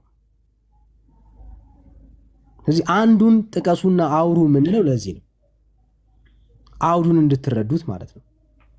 ስለዚህ ዮሐንስ ወንጌል ምዕራፍ 6ን የምታወራ ከሆነ ዮሐንስ ወንጌል ምዕራፍ 6 ላይ ቆመ ሞግተኝ። ከዮሐንስ ወንጌል ምዕራፍ 6 ውጪ ሌላ ላይ ሄደ የምታወራ ከሆነ ያ ክፍል ላይ ቆመ ትሞግተኛለህ ማለት ነው። ስለዚህ አሁን የምናወራው መጀመሪያ የምንጨርሰው ዮሐንስ ወንጌል ምዕራፍ 6 ነው። እሱን ጠቅሰህ ለማውራት ስለሞከርክ ዮሐንስ ወንጌል ምዕራፍ 6 ላይ የዘላለም ሕይወት የሚገኘው በአፋችሁ ውስጥ በምታስገቡት ቂጣና የወይን ፍሬ ነው የሚል ካለ ይሄው እድል ሰጣለሁ፣ አሳየኝ። ቆይ እዚህ ጋር ይቅርታ ስላቋረጥኩ ይቅርታ። ቅድም አቋርጬ በማለ የገባሁት እንዳትረሳው ያልኩህ መጀመሪያ ላይ የውብ ዳርጋ ስታወራ ያወራው ነገር አለ። ለዛ ነው መግባት የሚፈልኩት። አሁን ላይ ደግሞ ቅድም ለተናገርከው የሚጋጭ ነገር ተናገርክ። በአንድ ጊዜ ሁለት እንዴት እንደተናገርክ ልንገር። በመጀመሪያ ዮሐንስ 6 ላይ ላለው በሱ ላላመኑት ነው አልከኝ አይደል? እየጠየቅኩ ነው ጎበዝ። በሱ ላላመኑት ዮሐንስ 6 ላይ ተናገረ ለህዝቡ አልክ። ትክክል፣ ለህዝቡ ተናገረ። ግን ምን የሚል ጨመርክ? ህዝቡ ይሄንን አምነው የዘላለም ሕይወት እንደሚገኝ እንዲያምኑ ነው አልክ። እዚህ ላይ ነው ገብቼ እንዳትረሳ ያልኩ። ለምንድነው? በቅድም ምናልክ? በቅዱስ ቁርባን ወይም በስጋና ደሙ የዘላለም ሕይወት አይገኝም ብለህ የው ማን ነው ስታስተምር ሰምቻለሁ ለወጣችሁ ልጅ። ውሸት ጎበዝ አይገኝም ማለት በቂጣና በወይን የሚገኝ የዘላለም ሕይወት የለም። አሁንም ቢሆን አታጋጭ። እዛ እንትና ላይ ማርቆስ ላይ ዮሐንስ ላይ ነው ያልከኝ አይደል? አላጋጭ ዮሐንስ ላይ ታዲያ የወይን ፍሬና ቂጣ የለም? ዮሐንስ ላይ የወይን ፍሬና ቂጣ አለ እንዴ? የወይን ፍሬና ቂጣ አለ ወይ ዮሐንስ ላይ? አለ የወይን ፍሬና ቂጣ አለ? አንተ እንደዚሁ ነበር የምታረገው፣ ታው ነበር የምትለኝ። አንተ ደግሞ አሁን ሚውት አድርግና አዳምጠኝ። ወዳጅ አለ ወይ? ካለ አታጋጭ የምትለኝ ምኑን ነው ታዲያ የማጋጨው? እውነቱን እኮ የነገርኩ። ካለ አሳየኝ። እሺ የወይን ፍሬና ቂጣ የለም ዮሐንስ ወንጌል ምዕራፍ 6 ነው ብራዘር። እሺ ይሄንን ካልክ አንተ ክርስቶስ ስለተናገረ ሁለቱንም የተናገረው ራሱ ክርስቶስ ነው። ዮሐንስ 6 ላይም ይህ ስጋና ደሜ የጠጣ የዘላለም ሕይወት አለው አንድ ዮሐንስ 6 ላይ የተናገረው። ማርቆስ 14 ላይ የተናገረው ደግሞ ይህ ስጋዬ ነው ይህ ደሜ ነው አለ። ከዛም ስጋዬ ደሜ ብሏል፣ ከዚህም ስጋዬ ደሜ ብሏል። የሁለቱን ልዩነት አስረዳኝ እስኪ። ሁለቱ ይለያያሉ ካልክ ማለት የተናገረበት ሰው ይለያያል። ኦፍ ኮርስ ሁሉም ሰው የሚያውቀው ነው። ለሐዋርያትና ለምዕመናን ነው የተናገረው። ስለዚህ ከዚህ ጋር ግን እሱ የሚያወራው ስጋና ደም ይለያያል ወይ ነው። ከዛም ያለው ይህ ስጋዬ ነው ነው። ይህ ስጋዬ ነው ማለት ኦፍ ኮርስ የኔ ነው ነው እናውቀዋለን። ከዚህኛው መጥቶ ስጋዬን የበላ ደሜን የጠጣ አለ። አሁንም ስለራሱ ስጋ ስለራሱ ደም ነው የሚያወራው። ስለዚህ ማርቆስ 14 ላይ ያለው ይህ ስጋዬ ነው ይህ ደግሞ ደሜ ነው ብሎ አስረግጦ ነገረን። አለፈና ማለት ዮሐንስ 6 ላይ ደግሞ ምን አለ? ስጋዬን የበላ ደሜን የጠጣ አለ። ስለዚህ አንተ የሁለቱን ማርቆስ ላይ የተናገረውንና ዮሐንስ ላይ የተናገረውን ልዩነት ስታመጣ ከዛ ጋር ማርቆስ ላይ ያለው የቂጣና የወይኑ ልዩነት እኔ ደግሞ አስረዳለሁ ዮሐንስ ጋር ስለተናገረው ማለት ነው። አሁን አንተ እያልክ ያለው ምንድነው? ማርቆስ ላይ የተናገረው ይህ ስጋዬ ነው ይህ ደሜ ነው ብሎ የሰጣቸው ስለ ቂጣ ነው የሚያወራው አልከኝ። ኤክስፕሌን አታርግ። የኔን ሐሳብ አንተ ኤክስፕሌን ማድረግ የለብህም። ጥያቄ ከሆነ ጥያቄ። አረ ያንተን ሐሳብ አይደለም። አንተ ከዚህ የተቃረነ ሐሳብ ነው የነገርከኝ። አሁን ጥያቄ እየጠየቅኩ ነው። ዮሐንስ 6 ላይ ስላለው ስጋና ደምና ማርቆስ 14 ላይ ስላለው ስጋና ደም የተናገረው ራሱ ክርስቶስ ነው። የሁለቱን ልዩነት ንገረኝ ነው። ያኛው ስጋና ደም ይለያል የኛው ስጋና ደም ይለያል ብለህ አስረዳኝ። ይለያያል ስላልክ ማለት ነው።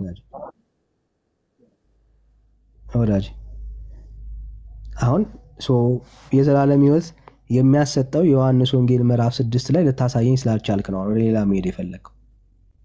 ዮሐንስ ወንጌል ምዕራፍ 6 ላይ ኖ አታሳስት። ጥያቄውን መልስ። ሚዩት አድርግ ብራዘር፣ ሚዩት አድርግ ወዳጅ። እሺ ጥያቄውን መልስልኝ። ዮሐንስ ወንጌል ሚዩትን ችግር የለም አላወራም፣ ግን ጥያቄውን መልስልኝ። አይዞህ ወዳጅ አይዞህ። ዮሐንስ ወንጌል ምዕራፍ 6 ላይ አሁን ደግሜ እነግርሃለሁ። አንተ የምትለውን የዘላለም ሕይወት የሚያስገኝ ቂጣና ወይን የለም። የዮሐንስ ወንጌል ምዕራፍ ጠየቅኩ ያለውትን መልስልኝ። እሺ ይሄንን እኮ እያልከኝ ነው፣ ግን ጥያቄውን መልስልኝ። አትደር፣ በጣም ስሜት ይሆናል ወዳጅ። ሳወራ አትደር። ጥያቄን እስክጨርስ ድረስ የመስማት አቅም ነው ወይ? ጥያቄ ሲጠይቀኝ መልስልሃለሁ። እኔ ስጠይቅ ደግሞ መልስልኝ። እንግዲያውስ የጠየቅኩን ጥያቄ ለምን ዘለልከው ብራዘር? መልስ ስለሌለ አይደል ዘለልከው? ስለዚህ አሁን ከጠየቅከኝ መስማት አለብህ ብራዘር። ሰው የተጠየቀውን ጥያቄ መልሶ ነው ሌላ ጥያቄ የሚጠይቀው።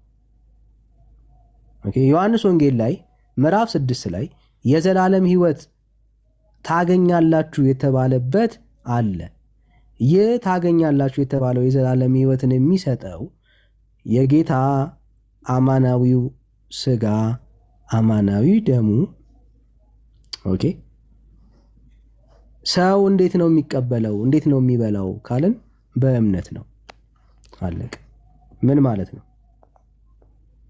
እንደዚህ ይላል፣ ለሚጠፋ መብል አትስሩ፣ ነገር ግን የዘላለም ሕይወት ለሚኖር መብል የሰው ልጅ ለሚሰጣችሁ ስሩ፣ እርሱንም እግዚአብሔር አብ አትሞታል ይላል። በደንብ ስማ። እንግዲህ የእግዚአብሔርን ስራ እንድንሰራ ምን እናደርግ አሉት። የእግዚአብሔርን ስራ ስሩ ያላቸው ለምንድን ነው? ሙሌ አቤት አቤት። ለምንድን ነው የእግዚአብሔርን ስራ ስሩ ያላቸው?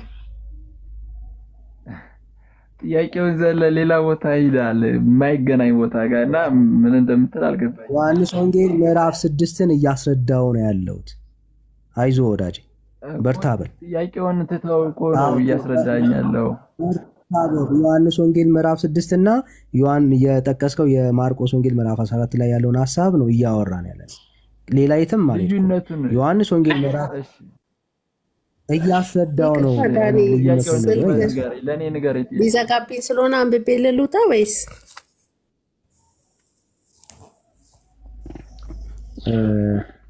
እሺ አንዴ እያወራ ስለሆነ አንዴ ሐሳብ እንዳትበትኝ። እሱን በእርግጠኛ መጽሐፍ ቅዱስን ላንበበልህ ብዬ ነው። ሚዩት አድርጊው ታለም እናወራለን ወይ ቻርጅ አድርጊው። እስከዛ ድረስ ቻርጅ አድርጊው። ዮብዬ ቻርጅ አድርጊውና እንቀጥላለን። እንቀጥላለን። ሰማኝ ዳኒ ቴንክ ዩ እየሰማኝ ነው ወዳጅ? ጥያቄን በደንብ ሰምቻለሁ። እየጠየቅኩ ነው ያለሁት። መልስ ካለ ንገረኝ። አይ ሚስ አንደርስታንዲንግ እንዳይኖር ጥያቄ ይሄ ነው በለኝ። የሚጠፋ መብል አትስሩ፣ ነገር ግን ለዘላለም ሕይወት ለሚኖር መብል የሰው ልጅ ለሚሰጣችሁ ስሩ፣ እርሱንም እግዚአብሔር አብ አትሞታልና አላቸው። እንግዲህ የእግዚአብሔርን ስራ እንድንሰራ ምን እናደርግ አሉት። ኦኬ ስራውን እንስራ ያሉት አሁን የእግዚአብሔርን ስራ እንድንሰራ ምን እናደርግ ያሉት ምን ለማግኘት ነው?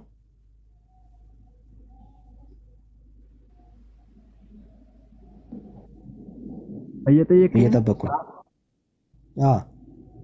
እሺ የዘላለም ሕይወት ለማግኘት። ኦኬ የዘላለም ሕይወት ለማግኘት እንዳትረሳ። ኢየሱስም መልሶ ይህ የእግዚአብሔር ስራ እርሱ በላከው እንድታምኑ ነው አላቸው። እሺ የዘላለም ሕይወት የሚገኘው ምን በማድረግ ነው ማለት ነው? በእምነት። ማንን በማመን? ክርስቶስን በማመን። ኦኬ ጎበዝ ተማሪ ነህ። እሺ ስለዚህ ኢየሱስን ማመን ነው ማለት ነው ምን የሚያስገኘው? የዘላለም ሕይወት የሚያስገኘው። ኦኬ እሺ እንቀጥል። ይሄው አሁን ዮሐንስ ወንጌል ምዕራፍ 34ን እያየን ነው። ቆይ አንዴ ረጋ ብለህ አልጨረስንም። ኦኬ በጣም አታቀላቅል። እኔ ቢያንስ ቀጥታ ያነበብኩ ያለሁት አሁን የትም ማለት ዮሐንስ ወንጌል ምዕራፍ 6 ቁጥር 32 ላይ ነኝ ያለሁት። የትም አልሄድኩም ብራዘር። ኢየሱስም ጥያቄን በኋላ ጠይቃለሁ። አሁን ጨርሰን ላላቋርጥ። አይዞ ብራዘር አይዞ በርታ በል። ኢየሱስም እውነት እውነት እላችኋለሁ እውነተኛ እንጀራ ከሰማይ የሰጣችሁ አባቴ ነው እንጂ ከሰማይ እንጀራን የሰጣችሁ ሙሴ አይደለም። የእግዚአብሔር እንጀራ ከሰማይ የሚወርድ ለዓለምም ሕይወት የሚሰጥ ነውና አላቸው። ከሰማይ የሚወርድ የሕይወት እንጀራ የተባለው ማን ነው? ቁጥር 33 ላይ ክርስቶስ የሕይወት እንጀራ አይደል? ከየት ነው የወረደው? የሕይወት እንጀራ ከሰማይ። ከየት ነው የወረደው? ኦኬ ከሰማይ። ቁርባን ከሰማይ የወረደ ነው። ቁርባን ከሰማይ የወረደ ነው እና ክርስቶስ ስጋዬን የበላ ደሜን የጠጣ ያለው የሱ ስጋና ደም ከየት ይወረደ?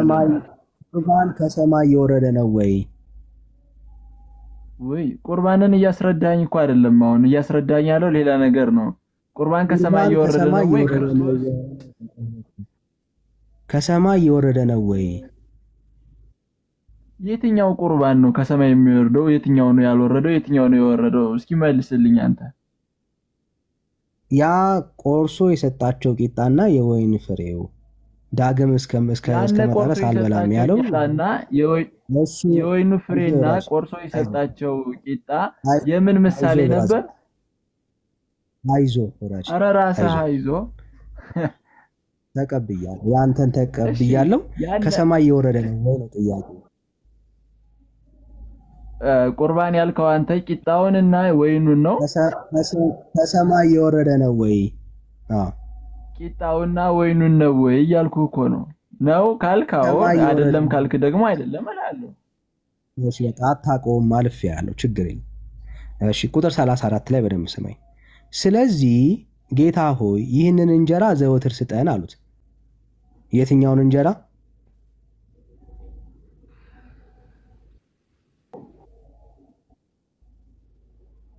የትኛውን እንጀራ ነው ዘወትር ስጠን ያሉት? የዘላለም ሕይወት የሚያሰጠውን እንጀራ። ኦኬ አንተ ግራ እንጀራ ማለት ክርስቶስ የተናገረውንና እንትን ያለውን እንጀራ የዘለልከውን ማለት ነው። እሺ ቁጥር 35 ላይ ኢየሱስም እንዲህ አላቸው፣ የሕይወት እንጀራ እኔ ነኝ አለ። ማን ነው የሕይወት እንጀራ እያልከው አይደል እንዴ? ለምን ትጠይቀኛለህ? ክርስቶስ ነው። ማን ነው የሕይወት እንጀራ? ክርስቶስ። ወደ እኔ የሚመጣ ከቶ አይራብም፣ በእኔም የሚያምን ከቶ አይጠማም። ኦኬ በደንብ ስማኝ። ይሄ የህይወት እንጀራ እንዴት ነው ለሰዎች የሚሰጠው? እንዴት ነው በማመን ነው የህይወት እንጀራ? የሚሰጠው አለ። ሌላስ ማለት በማመን ነው የህይወት እንጀራ የሚሰጠው። በማመንና ወደሱ በመምጣት። እሺ አለቀ። ይሄ የህይወት እንጀራ ማን ነው? ኢየሱስ። ስለዚህ ኢየሱስ የህይወት እንጀራን የሚሰጠው አፍ ውስጥ በማስገባት አይደለም ማለት ነው። ኢየሱስን የምታምነው በአፍ ነው ወይስ በልብ ነው? ኢየሱስን የምታምነው ኢየሱስን የምታምነው በአፍ ነው ወይስ በልብ ነው? በልቤ ነው ማምነው፣ በልቤ። አለቀ። ዮሐንስ ወንጌል ምዕራፍ 6 ላይ የሚያወራው የዘላለም ህይወት የሚሰጠው ሰው የሚያገኘው በልቡ ኢየሱስን ምን ሲያደርገው ነው? ሲያምነውና ሲቀበለው ነው። እዚህ ዮሐንስ ወንጌል ምዕራፍ 6 ላይ እየተወራ ያለው የዘላለም ህይወት ይሰጣል እየተባለ እየተነገረ ያለው ይሄንን ነው። አለቀ። የትኛውም ከዚህ ውጪ ለየትኛውም ወንጌላት ላይ ያለው የተሰጠው ለምሳሌነት ወይ ደግሞ ያንን ስጋና ደም ለመታሰቢያነት የምታረገው ነው። የዘላለም ህይወት የሚሰጥ ነው ወይ? የዘላለም ይሄንን በበላችሁ ጊዜ የዘላለም ህይወት ታገኛላችሁ የሚል አንድ ወንጌላት ላይ የተጠቀሰ ሐሳብ የለም። ስጋና ደሙ የተገናኘው የዘላለም ህይወት የተገናኘው ኢየሱስ ክርስቶስን ከማመን ጋር ብቻ ነው። ያ የምትበላው ስጋና ደም የክርስቶስ ስጋና ደም ነው። ኦፍ ኮርስ ያ የክርስቶስ ኢየሱስ ስጋና ደም የምትበላው ያ ለመታሰቢያ ነው። የትኛውን? በልብ ላይ የተቀበልከውን አንተን ያዳነህን ኢየሱስን የምታስብበት ነው። አለቅ። ከዚህ ውጪ ዮሐንስ ወንጌል ምዕራፍ 4ና ሉቃስ ላይ ያለውን ማቴዎስ ላይ ያለውን እንዲሁም ደግሞ ማርቆስ ላይ ያለውን ሐሳቦች ማምታታት ተገቢነት የለው። ይሄው ላንተ አሁን አባርቼላለሁ፣ እድል ሰጣለሁ። ወንጌላት ላይ ያለውን ጥቀስና ይሄንን በበላችሁ ጊዜ የዘላለም ህይወት ታገኛላችሁ የሚል ማስረጃ ስጠኝ። እየጠበቅኩ ነው።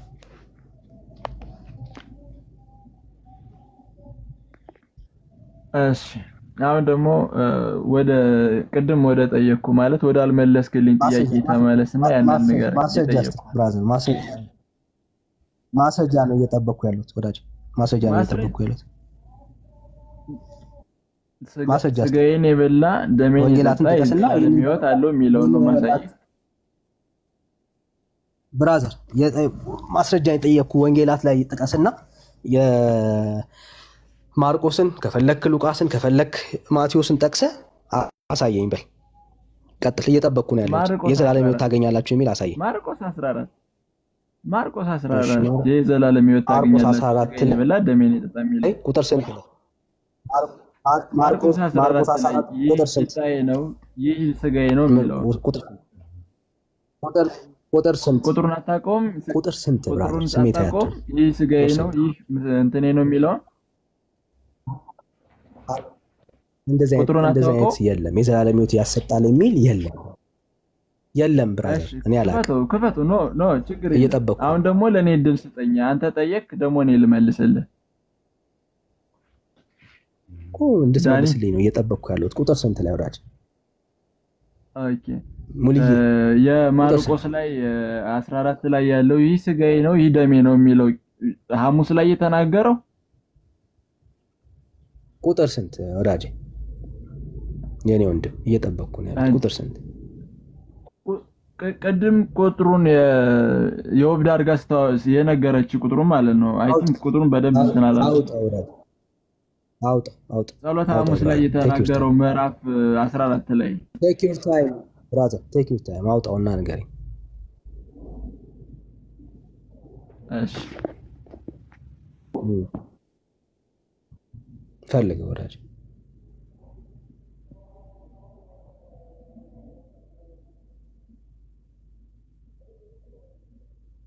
ከዛ የዘላለም ህይወት ይሄን በበላችሁ ቀን የዘላለም ህይወት ታገኛላችሁ ያለበትን ቦታ ታሳየናል። ኢየሱስን ዘመናቸውን ለተከተሉ ሰዎች ዳግም የዘላለም ሕይወት የሚያገኙበትን ከነገራቸው ማለት ነው። ወዳጅ ታሳየናለህ እሱ ባይዘው ይሄ የቤተ ክርስቲያኒቷ በጣም ከባድ ምንፍቅና ነው። ከባድ ምንፍቅና ማለት ነው። በኢየሱስ ያላረፈ ትውልድ ግን ከቄስና ከዲያቆን እጅ በሚቀበለው ደግሞ ለማረፍ የሚሞክር ምስኪን ህዝብ ማለት ነው። ኢየሱስን አምነህ ድነሃል የዘላለም ሕይወት አግኝተሃል ስትለው አይ እኔ እርግጠኛ አይደለሁም ይላል። ቁርባን በወሰደ ቀን ግን የዘላለም ሕይወት እንደሚያገኝ እርግጠኛ የሚሆን ትውልድ እኮ ነው። በጣም እኮ ነው የሚያሳፍረው። ቁርባን ሄዶ መጥቶ ተሸፋፉን በነጠላ ሸፍኖ የመጣ ቀን የዘላለም ሕይወት እንደሚያገኝ ይሰማዋል። ዘመኑን ሙሉ ግን ኢየሱስ ኢየሱስ እያለ ግን የዘላለም ሕይወት እንዳለ አያውቅም። ቢሞት የት እንደሚገባ እንኳን አያውቅም። በጣም ምስኪን ማለት ነው። ጌታ እግዚአብሔር ይመስገን። እንደው ይሄንን ጨለማ ካበራላችሁ በጣም እድለኞች ናችሁ ብራዘርስ። እንደናንተ እድለኛ የለም። በዚህ ጨለማ ውስጥ የነበራችሁ ወንድም እህቶች ከዚህ ጨለማ ያመለጣችሁበት ቀን በጣም እግዚአብሔር የረዳችሁ ቀን።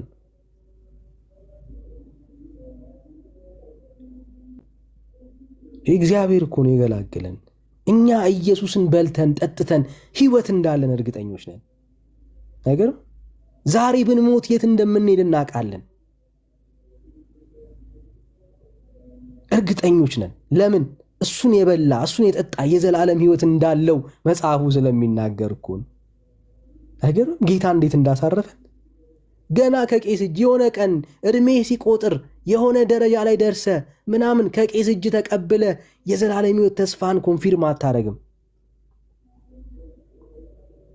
በመስቀል ላይ የፈሰሰው ያ ደም ዛሬም ትኩስ እንደሆነ እናውቃለን። ኢየሱስ እንደሚያድን ገብቶናል። ኢየሱስ ያላዳነ ትውልድ ቂጣና ደሙን ያንን ተቀብዬ ድናለው የምትል እኮ ነው ወዳጄ። በጣም ምስኪንነት ነው። ከዚህ ጨለማ አምልጡ። ባይዘው ይሄ ትልቅ ጨለማ ነው ወገኖች፣ ትልቅ ጨለማ።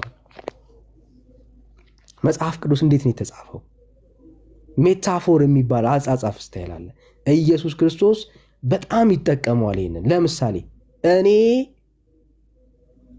የበጎች እረኛ ነው አለኝ ነኝ አለ።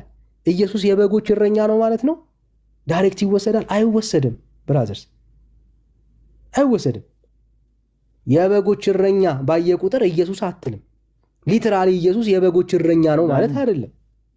አየ ሊናገር የፈለገው ያሳልፍ የፈለገውን ሐሳብ መረዳት አለብን። እሺ ያገኘው ቁጥር ስንት ላይ? እሺ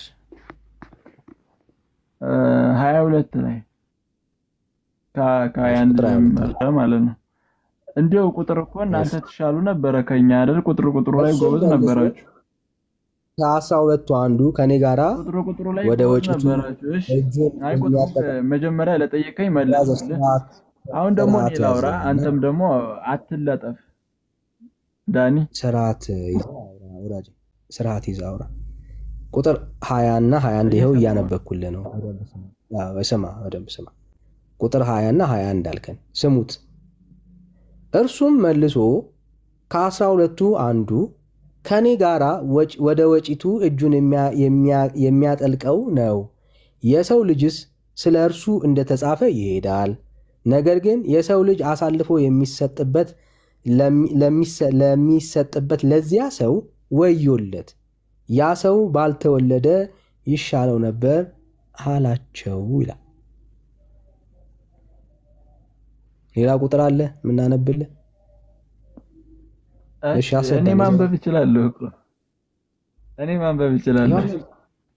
ይሄው አነበብኩልህ እኮ 20 እና 21 አልከኝ። መብላ አዳምጠኝ። ጠየቀኝ እኔ ላንብብልህ። እሺ አንብብልህ። ጥሩ። እሺ የጠየቀኝ ምንድነው? ዮሐንስ 6 ላይ ለተናገረው በአፍ የሚበላና የሚጠጣ ነው ወይ ስጋዬና ደሜ ላለው ነበር ያልከኝ አይደል? አላልኩም እኔ። እሺ ለማንኛውም አንተ ከረሳው እኔ ስላስታወስኩት ነው። አንደኛ እግዚአብሔር ራሱ ለምሳሌ ይህ በነቢያት የተነገረ ቢሆን አንተ እንዳልከው ብራዘር ያረዳዳችን ችግር ሊሆን ይችላል። ብራዘር አሁን ማርቆስ ጋር እኮ ገባ። ዮሐንስን ማጨረሰን ማሳየት ስላልቻልክ ተውኩ። አዎ እኔ አስረዳው።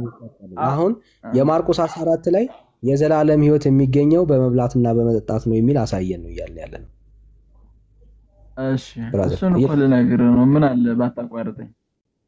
እሱን አሳየና ያልተጠየቅከውን አታውራ ብራዘር። የጠየቅነን ማብራሪያውን ማርቆስ ላይ አድርገው፣ ዮሐንስ ላይ አትሄድ። አይዞህ ወዳጄ በርታ።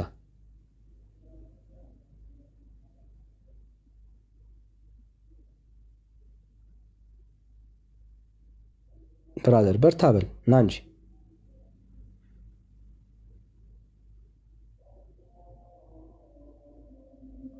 ዳኒ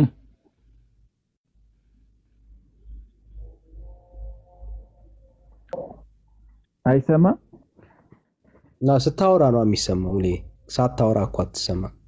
ኦኬ ኦኬ እሺ እሺ እሺ ቆይ እና 21 ላይ ቀደም ብሎ ምን ይላል? የሰው ልጅ ስለ እርሱ እንደተጻፈ ይሄዳል፣ ነገር ግን የሰው ልጅ አልፎ ለሚሰጠው ለዚያ ሰው ወዮለት፣ ያ ሰው ባልተወለደ ይሻለው ነበር አላቸው። ሲበሉም ኢየሱስ እንጀራ አንስቶ ባረከ፣ ቆርሶም ሰጣቸው። እንካችሁ ይህ ሥጋዬ ነው። ምን አለ? ምን አለ ዳኒ? ሥጋዬ ነው። ምኑን ነው ሥጋዬ ነው ያለው?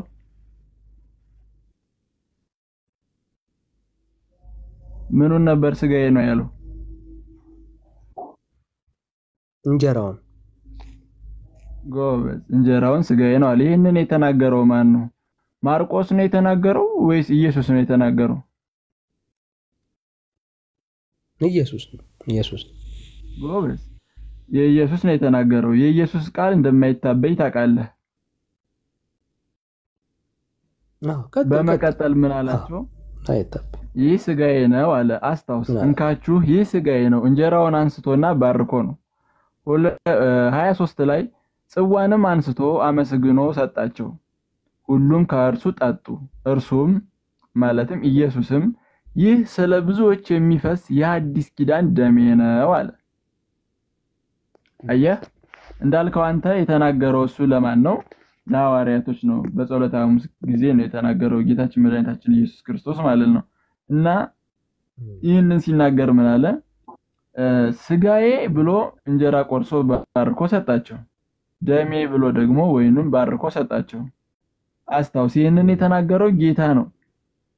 ስለዚህ ይህንን የተናገረው ይህንን ሰጣቸው። ይህንን የተናገረው ዮሐንስ ላይ ምን አለ?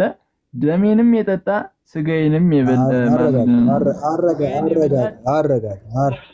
አረጋጋው ብራዘር። አሁን ዮሐንስ ላይ አትሄድም፣ መጀመሪያ ጨርስ። ማርቆስ ጋር ያለ እያልክ ስትዋሻል ነበር። የቱ ጋር ነው ይህንን ሥጋና ደም በበላችሁ ቀን የዘላለም ሕይወት ታገኛላችሁ ያለው? ወዳጅ የእግዚአብሔር ቃል አታቋርጠኝ። አንተ እኮ ስታወራ አላቋረጥኩም አይደል? እንደ ደህና ቆራጭ ጸጉር እየቆራረጥክ አሪፍ የምታወጣበት እኮ አይደለም። የእግዚአብሔር ቃል ራሱ ነው የሚናገረው። አሁን ማርቆስ ላይ ይህንን በበላህ ቀን የዘላለም ሕይወት ታገኛለህ የሚለውን የቱ ጋር ነው ያሳያቸው? ብራዘር ቀጥል፣ እዚሁ ማርቆስ ላይ ጨርስ። ከሌለ የለኝም ነው የምትለው። አዳምጠኝ። በመጀመሪያ ደረጃ አታቋርጠኝ ዳኒ። እኔ አንተ ስታወራ አላቋረጥኩም። ማርቆስን ጨርስና ከዛ ዮሐንስ ላይ ደግሞ የቀረ ሐሳብ ካለ እንሄዳለን። አሁን ማርቆስ ላይ አሳየኝ። የጠየቅኩን ጥያቄ አለ ብለህ የመጣህበት እዚህ ጋር ነው። አሁን ማርቆስን ቀጥል። የቱ ጋር ነው የዘላለም ሕይወት ታገኛላችሁ ያላችሁ? እየጠበቅኩ ነው ያለሁት። እሺ ድጋሚ አታቋርጥ፣ አትግባ ድጋሚ ዳኒ። ከማርቆስ ላይ ከቆየህ ለምን አቋርጣለሁ? ከማርቆስ አትውጣ እንጂ እኔ አላቋርጥም። ስትወጣ ነው የመለስኩ እኮ ዳጅ። ቀጥል፣ ማርቆስ ላይ ተመለስ። እሺ እሺ፣ ማርቆስ ላይ ሲመለስልህ ክርስቶስ ምንድነው? ቅድም ቃል በቃል መጽሐፍ ቅዱስ አይፈታም ብለህ በጣም እየጮህክ ነበር አይደል እንዴ? ቅድም ያንን ክርስቶስ ቃል በቃል አይፈታም ያልክበት ነው ፓርት ላይ ነው እንዴ? አይደለም፣ እየጠየቅኩህ እኮ ነው። አንተ ስታወራ አይደለም ስለ ማርቆስ ላይ ለምንድን ነው የማትረጋጋው? አይዞህ ወዳጄ ማቴዎስን እኔማ ረጋቢ የሰማው ነው ያለው ታሳየኝ ነው ያልኩት እየለመንኩ ነው ያለው ብራዘር ጀስት አንድ ደቂቃ እኮ ነው ረጋቢ ያለው ይሄው ከአንድ ደቂቃ በላይ ነው እስካሁን እያወራ ያለው ወዳጄ አይዞህ እኮ በመሀል እያቋረጥከኝ ነው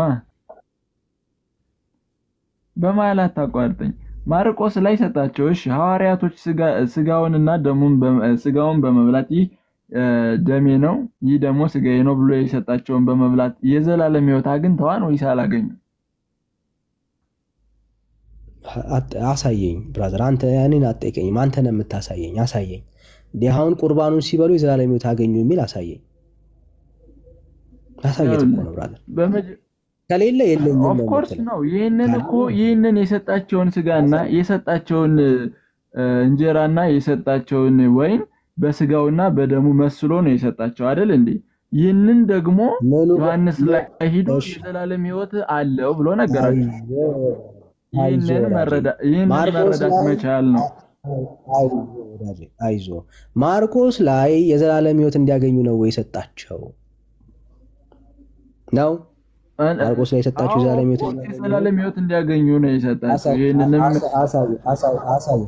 አሳየኝ በራሳዬ እየጠበቅኩ ነው ያሉት ይሄንን ዮሐንስ 6 ላይ ነው ይሄን 6 ዮሐንስ 6 ላይ ሄድና ዮሐንስ ወንጌል ምዕራፍ 6 ላይ ቁርባን አይዞ ብራዘር ዮሐንስ ወንጌል ምዕራፍ 6 ላይ ቁርባን የሚባል ኮንሰፕትም የለም ሐሳብም የለም ኦኬ ለምን እንደሰጠ ማስረጃ ከሌለ እኔ ላሳየ ኦኬ የማቴዎስ ወንጌል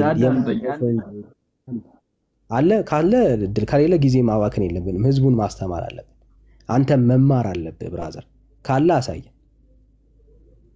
አረዝጎ አረ እንዴት ቻልከበት ዳኒ እስኪ ትንሽ አዳምጠኝ እስኪ አንዴ ብቻ ልለምን እሺ አንዴ እንስማ ልለምን እሺ ዮሐንስ ወንጌል ምዕራፍ 6 አሁን ማርቆስ ላይ ይሄንን ስትበሉ የዘላለም ሕይወት ታገኛላችሁ ይላልው የመጨረሻ አይደል እሺ ዳኒ እሺ አንዴ ከሚውት አድርጌ ወርጃ አዳምጣለሁ አንዴ ልጠላውራና ወርጃ አዳምጣለሁ ብራዘር እኔ ዝም አልኩ ማለት እንድታወራ ተሰጠው ማለት ነው ወዳጄ በቃ እሺ ድጋሚ ጣልቃ እንዳትገባ እኔ ጨርሼው በቃ ቴንኪው ከዚህ በኋላ አስተምረኝ ብዬ ወርዳለሁኝ እሺ ይሄን ብቻ ጠብቀኝ ምንድነው ያልኩት እሺ ማርቆስ 6 ላይ ላለው ክርስቶስ ለተናገረው ማነው ዮሐንስ ማነው ይቅርታ ማርቆስ 14 ላይ 22 ላለው ዮሐንስ 6 ላይ በደንብ አስቀምጦልሃል ይሄንን መረዳት ትችላለህ ሲቀጥል ደግሞ ይሄንን ካል አንተ ማርቆስ ላይ ያለውንና ማርቆስ 14 ላይ እና ዮሐንስ 6 ላይ ያለው የተለያየ ሐሳብ በቃ የለም በቃ አይዞህ ወዳጄ በታችሁ ነው ብትማር ነው የሚጠቅመው ይሄ የሚሆነልህ እሱ ነውና እታችሁ ነው ስማ ኦኬ እሺ ልቀጥል የትኛው እንኳን ተመሳሳይ ወንጌላት የትኛው እንደሆነ እንኳን አላውቅም ብራዘር ኦኬ ማርቆስ ማቴዎስ ሉቃስ ተመሳሳይ ወንጌላቶች ናቸው የተመሳሳይ ይዘት ያላቸው ሐሳቦችን አንዱ ካንዱ በበለጠ መልኩ ኤክስፕሌን ለማድረግ የሞከረበት ሐሳቦች ናቸው ኦኬ ዮሐንስ ወንጌልን ከነሱ ጋር አብረ የምደምረው አይደል ኢቭን ቀኑ እንኳን ሐሳቡ እንኳን አውዱ እንኳን አንድ አይደለም ብዬ ነግሬያለሁ አሁን እየተናገርን ያለ ነው ስለ ዕለተ ሐሙስ ነው ዮሐንስ ወንጌል ምዕራፍ 6 ላይ ዕለተ ሐሙስ አይደለም እየተናገረ ያለው ለማን ነው ዮሐንስ ወንጌል ምዕራፍ 6 ላላመኑ ሰዎች ነው ሉቃስ ወንጌል ላይ ማርቆስ ላይ ማቴዎስ ላይ የምታገኘው ሐሳብ ስለምንድነው እሱ ለደቀ መዛሙርት በመጨረሻው ሞመንት ላይ የነገራቸው ሐሳብ ነው የማይገናኝ ሐሳብ ያገናኛችሁ ዶክትሪን አትመስርቱ ግራ ከገባ ለምንድነው የሰጣቸው የሚለውን ከኪስ ከምትሞላ ለምን እንደሰጣቸው ነው ይላምበል ሉቃስ ይህንን ሐሳብ በደንብ ዘግቦታል እንደዚህ ይላል ይሄው እንጀራውንም አንስቶ አመሰገነ ቆርሶም ሰጣቸው ስለናንተ የሚሰጠው ስጋዬ ይሄ ነው ይህንንም ለመታሰቢያዬ አድርጉት ለምን ለመታሰቢያ አየ በዕለተ ሐሙስ ላይ የተሰጠው ስጋና ደም የዘላለም ሕይወት ለማግኘት አይደለም ለመታሰቢያ ነው የምታረገው ለምን አርጉት ነው ያለው ለመታሰቢያ ይሄንኑ ቃል ሐዋርያው ቅዱስ ጳውሎስ ለምን እንደሚያደርጉት በግልጽ ተናግሯል ለምን አድርጉት አለ ራሱኑ ሐሳብ ይደግመዋል እንደዚህ ብሎ ይደግመዋል እሺ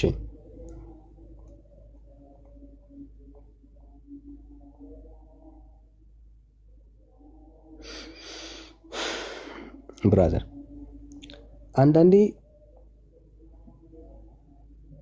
ጥሩ አይደለም መስማት ጥሩ ነው ባይዘው ይጠቅማል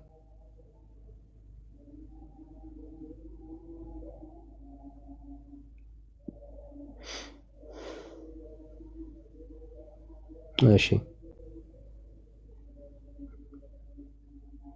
ይሄው ይቅርታ እየወጣ ስለሆነ ነው እሺ 11 ላይ እንደዚህ ይላል ይሄው ጌታም ኢየሱስ አሳልፎ በተሰጠበት በዚያች ሌሊት መቼ ስለ ዕለተ ሐሙስ ነው አሁን የሚያወራው ማን ቅዱስ ጳውሎስ ጌታችን ኢየሱስ ክርስቶስ በተሰጠበት በዚያች ሌሊት እንጀራውንም አንስቶ ጳውሎስ ስለ ዮሐንስ ወንጌል ምዕራፍ 6 ነው የሚያወራው አይደለም ስለ መቼ ነው እያወራ ያለው ይሄው ሉቃስ ማቴዎስ ስለጠቀሱት ሐሳብ ነው እያወራን እየተነጋገርን ያለው ጌታም ኢየሱስ በተሰጠበት በዚያች ሌሊት ላይ እንጀራውን አንስቶ አመሰገነ ቆርሶም እንካችሁ ብሉ ይህ ስለናንተ የሚሆን ሥጋዬ ነው ይህንን ለመታሰቢያዬ አድርጉት አለቀ ይህንን ለመታሰቢያዬ አድርጉት አለ እንጂ ብራዘር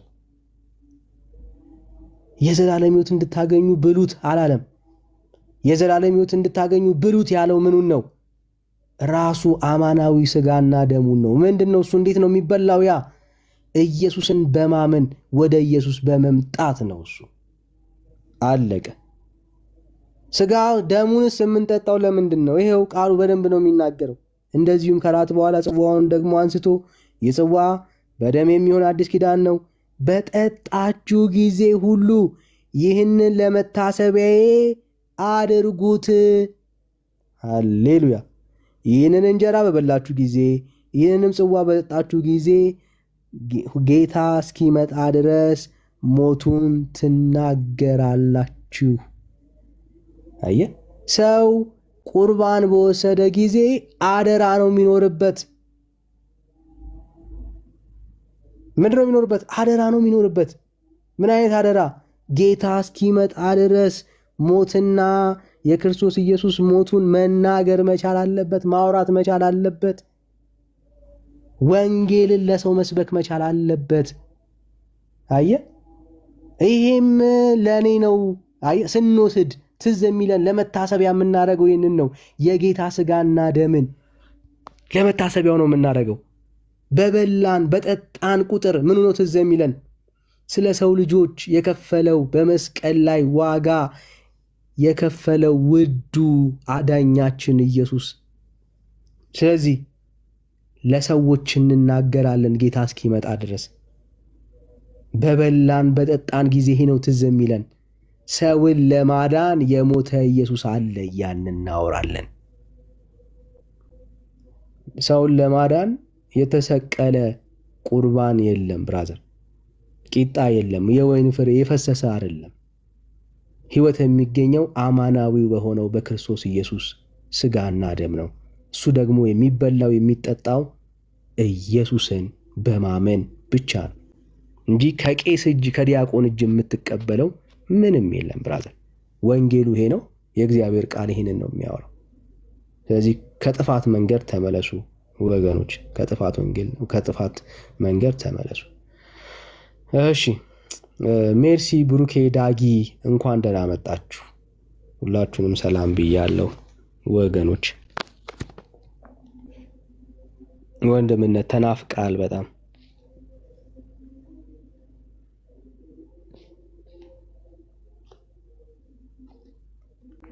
እሺ ዳንዬ ሁላችሁም ሰላም ብያለሁ ዳጊዬ ብሩክዬ ገስት ላይ ያላችሁ ሁላችሁም ከታችም ወገኖች ሰላም ለእናንተ ይሁን።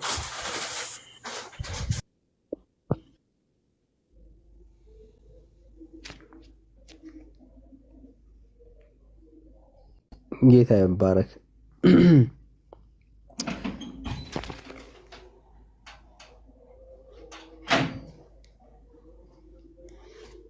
እሺ ብሩኬ አለ።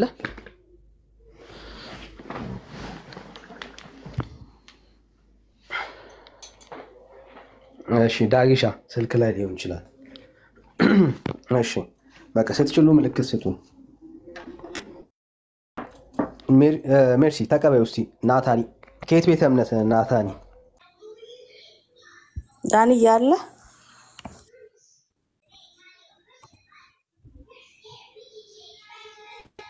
የውብዳር አለሽ? ይሰማሻል? ይሰማኛል። እሺ የውብዳር አልነበርኩኝም። እንግዲህ ወንጌል አማኝ ነሽ ወይስ? እኔ ኦርቶዶክስ ነኝ። እሺ እየተወያያችሁ ነበር? አዎ ደግሜ ያገባለሁ ብዬ ነበር። ያው እድሉን አልሰጠኝም። ዳኒ ጠፋ በዛ። እሺ አሁን እድሉን ማግኘት ትችያለሽ፣ ችግር የለም። ስለ ቁርባን እየተወራ ነው። ርዕሱ ቁርባን ነው። አይ አያድንም ስላለኝ ቅዱስ ቁርባኑ እኔ ደግሞ የሚያድነውን ከወንጌል ላይ ላንብብለት ብዬ ነበር። አዎ የዘላለም ሕይወት ይሰጣል ወይ የሚል ማሳየት የምትችይ ከሆነ በእናንተ ቤተ እምነት ቁርባን የሚባለው በእኛ ደግሞ የጌታ እራት የምንለው ቁርባን የዘላለም ሕይወት እንደሚሰጥ ማሳየት እንድትችይ ይሆናል የጠየቀሽ ብዬ አስባለሁ። ባልኖርም አዎ እንደዛ ነው የጠየቀኝ። ላንብብልክ ብዬው ነበር። ጥቅሱን እስከማወጣ ነበር አውጥቼዋለሁ። ላንብብልሽ ትችያለሽ? እሺ እንድከታተል ዮሐንስ ላይ ነው። እሺ የዮሐንስ ወንጌል ምዕራፍ 6 እሺ ከቁጥር 52 ጀምሮ እሺ እንግዲህ አይሁድ ይሰው ስጋውን ልንበላ ይሰጠን ዘንድ እንዴት ይችላል ብለው እርስ በርሳቸው ተከራከሩ። ስለዚህ ኢየሱስ ክርስቶስ አላቸው፣ እውነት እውነት እላችኋለሁ የወልደ አጓለ እመሕያውን የክርስቶስን ስጋ ካልበላችሁ ደሙንም ካልጠጣችሁ በራሳችሁ ሕይወት የላችሁም። ስጋዬን የሚበላ ደሜንም የሚጠጣ የዘላለም ሕይወት አለው፣ እኔም በመጨረሻው ቀን አስነሳዋለሁ። ስጋዬ እውነተኛ መብል ደሜም እውነተኛ መጠጥ ነውና ስጋዬን የሚበላ ደሜንም የሚጠጣ በእኔ ይኖራል፣ እኔም በእርሱ እኖራለሁ። ተነሳ ሕያው እንደምሆን እንዲሁ የሚበላኝ ደግሞ ከእኔ የተነሳ ሕያው ይሆናል። ከሰማይም የወረደ ስጋ ይህ ነው ብሎ ተናግሯል ኢየሱስ ክርስቶስ። ከ52 ጀምሮ አንበበሽዋል ማለት ነው። ኦኬ እንጀራ የሚለው ጽንሰ ሐሳብ የሚጀምረው ከቁጥር ስንት ጀምሮ ነው ይወብዳርዬ?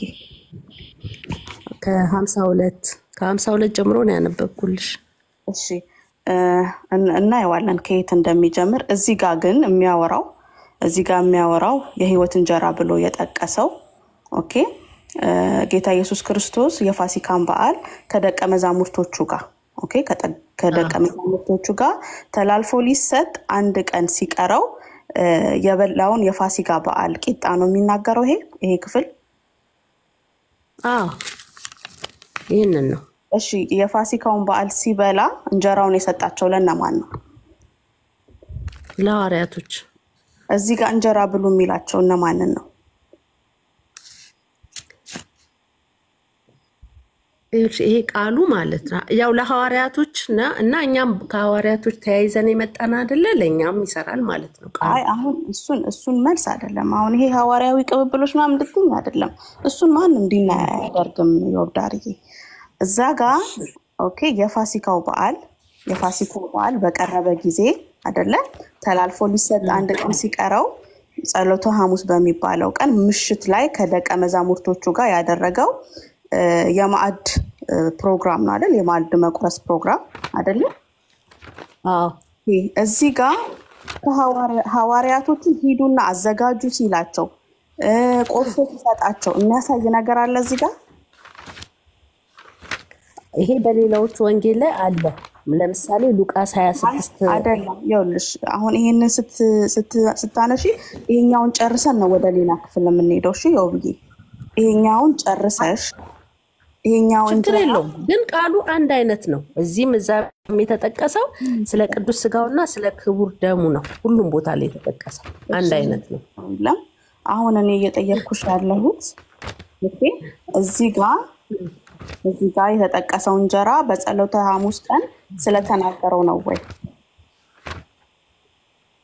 አዎ ስለ ስጋው ደግሞ እሱ ነው። እሺ ሶስቱ ወንጌላት ላይ ከዚህኛው ወንጌል ውጪ ከዮሐንስ ውጪ ማቴዎስን፣ ማርቆስን፣ ሉቃስን ዳሩ የማርያም ሚውት አድርግ ወንድም ሚውት አድርግ የሚረብሽ ነገር አለ። እሺ እኔ ሚውት አደርጋለሁ ወይ? እሺ እናቲ ሚውት አድርግ አሁን የገባኸው። እሺ ተባረኩ። አሁን እዚህ ጋር የምታሳይኝ ኦኬ በጸሎተ ሐሙስ ቀን ኦኬ ከደቀ መዛሙርቶች ጋር ቆርሶ የሰጣቸው ቂጣ ወይም እንጀራ መሆኑን ነው የምታሳይኝ። ኦኬ እንዲጠጡም ደግሞ የሰጣቸው የወይን ጠጅ መሆኑን ነው የምታሳይኝ እዚህ ጋር። ኦኬ ሶስቱ ወንጌላት እንደዛ እንደሆነ ይነግሩናል። ያንንም ደግሞ ለምን አድርጉት እንዳላቸው ይነግረናል። እዚህ ጋር ያለውን ከነሱ ጋር ያይዘሽ ነው የምትነግሪኝ። ኦኬ ተመሳሳይነት መኖር አለመኖሩን እዚህ ጋር የተጠቀሰው እንጀራ ኦኬ እዛ ጋር የተጠቀሰው መሆኑን ነው የምታሳይኝ። ከዛ እኔም ደግሞ ማሳየት ያለብኝን አሳይሻለሁ። ቀጥይ። እሺ ማለት ሌሎቹ ላንብብልሽ? ሌሎቹ ወንጌል ላይ ያለውን ነው በፍጹም እዚሁ ጋር ያለውን እንጀራ የተባለው ኦኬ አሁን አንቺ ላመጣሹ ለሪፈረንስ ኦኬ የምትወስዱት በቁርባን ጊዜ የምትወስዱት እንጀራና የምትወስዱት የወይን ጠጅ መሆኑን ታሳይኛለሽ። ይሄ ትክክለኛ ለደቀ መዛሙርቱ የሰጠው የህይወት እንጀራ ብሎ የተናገረው ያንን መሆኑን ነው የምታሳይ። አዎ ይሄ ግልጽ እኮ ነው። እዛ ጋር ይህ ስጋዬ ነው የአዲስ ኪዳን ስጋዬ ነው የአዲስ ኪዳን ደሜ ነው ብሎ እዛኛው ወንጌል ላይ ለምሳሌ ሉቃስ ላይ ዮሐንስ ላይ እንደተናገረው እዚህ ላይ ደግሞ ግልጽ አድርጎ እንደውም ካልበላችሁ ስጋውንም ካልበላችሁ በራሳችሁ ህይወት የላችሁ ብሎ እዚህ ጋር አረጋግጦን የተጻፈው እንግዲህ እዚህኛው ላይ ማለት ነው። እሺ ይሄ ሐሳብ ከላይ ጀምሮ ከምን እንደሚጀምር ጽንሰ ሐሳቡን ተረድተሻል? ዮሐንስ 6 አዎ በምድረ በዳ ሙሴ እንትን እንዳበላቸውና በዛ በመናው እንዳልዳኑ ሁሉ ይሄኛው ግን እውነተኛ እንጀራ መሆኑ የክርስቶስ ስጋና ደም እውነተኛ ስጋና ደም መሆኑ የዘላለም ህይወት እንደሚያስገኝ ነው እኮ ያስቀመጠው። ግልጽ ያለ እኮ ነው ቃሉ። ከላይ ጀምሮ ላንበብ አይደለም አላልኩኝ። ቃሉ ግልጽ አይደለም አላልኩኝ።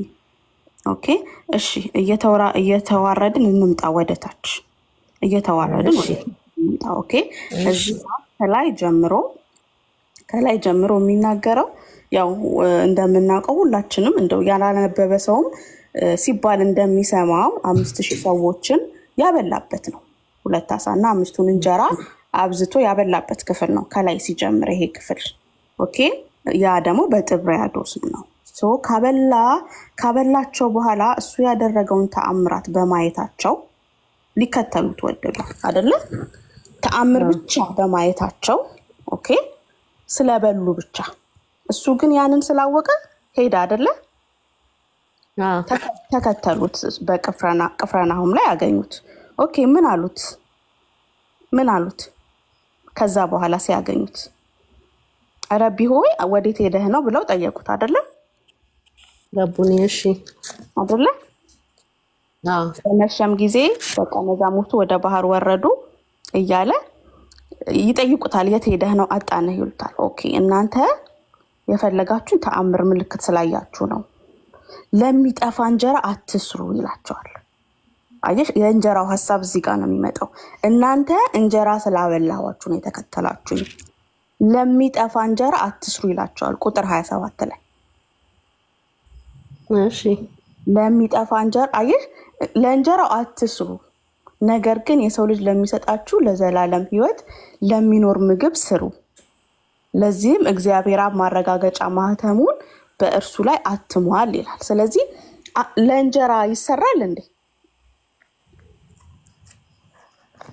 እሺ ለእንጀራ ማለት ለእንጀራ እስኪ ለእንጀራ አትስሩ፣ ለእንጀራ አትስሩ፣ ለሚጠፋ እንጀራ አትስሩ ሲላቸው ምን ለማለት ፈልጎ ነው?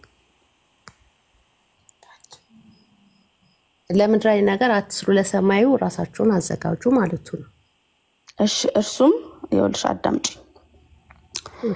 እነርሱም ምን እንስራ አሉት። ኦኬ ምን እንስራ ሲሉት ቁጥር 28 ላይ ቁጥር 29 ላይ ምን ይላል? እስኪ አንቺ ጋር አንብቢልኝ። እሺ ለማይጠፋ ነገር እንዳንሰራ ከፈለክ ምን እንስራ ሲሉት ቁጥር 29 ላይ እሱ ይመልስላቸዋል። እስኪ አንብቢልኝ አንቺ ጋር ቁጥር 29። እንዲህ የእግዚአብሔር ስራ እርሱ በላከው እንድታምኑ ነው አላቸው። በማን እንግዲህ እንድታምኑ? አይ 29 ነው። እሱ በላከው እሱ በላከው በኢየሱስ ክርስቶስ ማለት በኢየሱስ ክርስቶስ እንድታምኑ ነው አይደለ?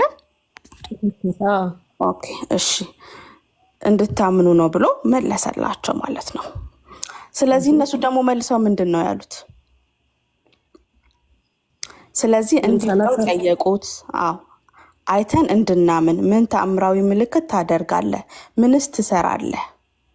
ይበሉ ዘንድ ከሰማይ እንጀራ ሰጣቸው ተብሎ እንደተጻፈ አባቶቻችን በምድረ በዳ መና በሉ። አየሽ እነሱ ምልክት ላይ ናቸው። እንጀራ መብላታቸውን በመና መውረዱን ታስታውሻለሽ አይደለ? ከሰማይ እንትን ላይ ይሄዳል። ኦኬ እሱ እነሱ ስቲል ማይንዳቸው ስለሚበላ እንጀራ ላይ ናቸው እስካሁን። ከዛ ቁጥር 32 ላይ ምን ይላቸዋል? አንብቢው እስኪ።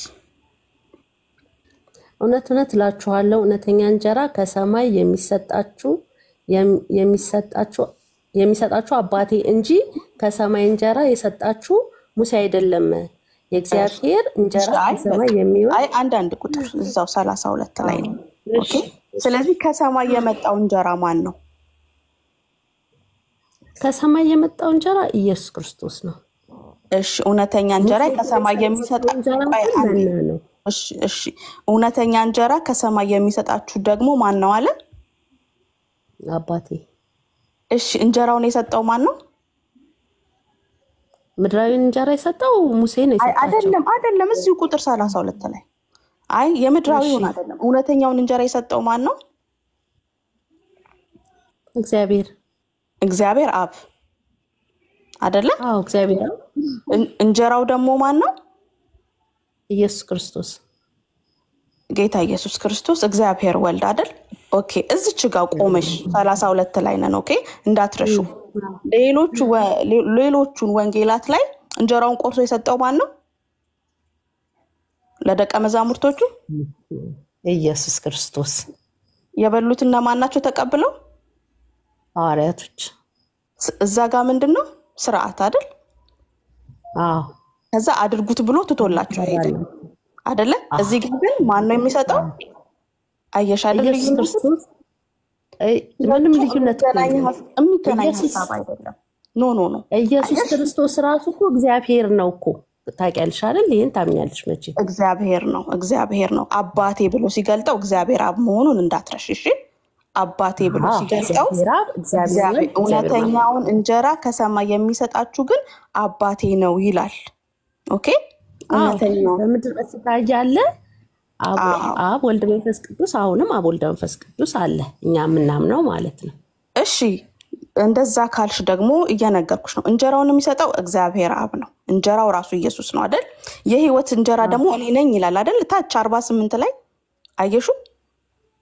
እውነት ነው። የህይወት እንጀራው ራሱ ኢየሱስ ነው። የሰጠን ደግሞ አባቱ ነው። ስለዚህ ከላይ እንደነገርኩሽ በማመን ነው ይሄንን እንጀራ የምንበላው። ኦኬ ይሄ እግዚአብሔርን ደስ የሚያሰኝ ስራ ምንድነው ብለው ሲጠይቁት በላከው ታምኑ ዘንድ ያለው ጌታ ኢየሱስ ክርስቶስን በእምነት እንድንበላው ነው። ያ ደግሞ በማመን ነው።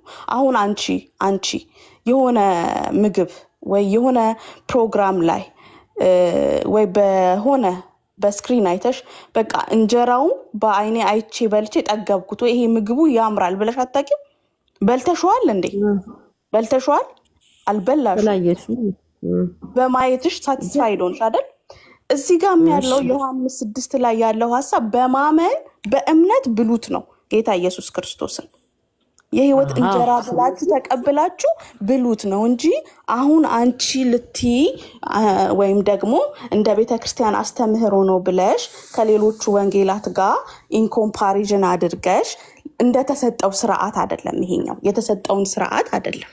አሁን እኮ እኛ የውልሽ እዚህ ጋር ይሄንን ርዕስ አድርገን ስናወራችሁ ዮብዳርዬ እናንተ ቁርባን የምትሉት እኛ የጌታ ራት የምንለው ቶታሊ የእግዚአብሔር ነገር አይደለም። ምንም ይያለን የካድ ነው እኮ አይደለም። እኛ ግን ለድህነት ብለን አይደለም። ግን ጌታ ኢየሱስ ክርስቶስ ለመታሰቢያ ያርጉት ብሎ የሰጠ ስርዓት እስከሆነ ድረስ እንደ ስርዓት እንፈጽመዋለን እንጂ የዘላለም ህይወት የሚገኝበት አይደለም ነው የኛ። እሱ የዘላለም ህይወት አላቸው ብሎ እንዴት ነው የዘላለም ህይወት አይሆንም የምትይኝ? እዚህ ጋር እኮ ይላል ዮሐንስ 53 ቁጭ አድርጎት ጽፎታል። የዘላለም ህይወት አላቸው ስጋዬን የሚበላ ደሜንም የሚጠጣ የዘላለም ህይወት አለው ያለው ራሱ ነው። እንግዲህ እሺ እየሰማሽኝ ነው አይደለም? በደንብ እየሰማሁሽ። እሺ ቃሉ እውነት ሆኖ አይደል? የዘላለም ህይወት አለው የዘላለም ህይወት የላቸውም ማለት በጣም ይከብዳል። አልካድኩም እኮ ይኸውልሽ ዮብዳር እያመንኩኝ ነው ግን መልሰሽ እየመጣሽ ነው። ኦኬ እዚህ ጋር እኔ ያልኩሽ ያለሁት ስጋዬና ደሜ ብሎ ስለተጻፈ ዮሐንስ 6 ላይ ስለ ቁርባን አይደለም የሚያወራው። አምኖ ጌታ ኢየሱስ ክርስቶስን አምኖ ስለመብላትና ስለመጠጣት ነው። ለመብላትና ለመጠጣቱ መሳሪያው እምነት ነው እያልኩሽ ያለሁት። ቃሉም ደግሞ ነው እንጂ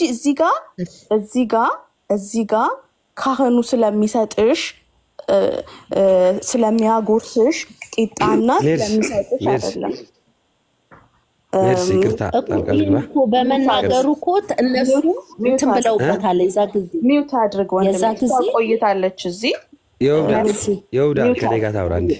ከመርሲ ጋር ጨርስ። ይኸውልሽ እዚህ ጋር ግን ቁጥር 41 ላይ ምን ይላል መሰለሽ?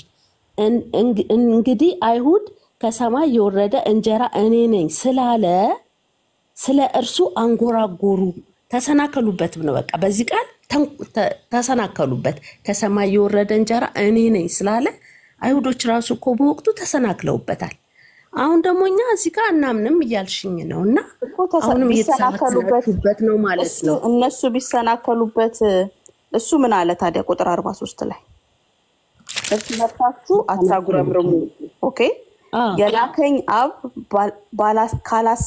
ካላሰበው በቀር ማንም ወደኔ መምጣት አይችልም። እነሱ ይሰናከሉ ያጉረመርሙ፣ እሱ ያጠራ እየሄደ ነው። ኦኬ አሁን እሱ የነሱ ማጉረምረም ቢግ ዲል አይደለም እዚህ ጋር። እሱ ግን የነሱን ማጉረምረም እያጠራ እየሄደ ነው ጌታ ኢየሱስ።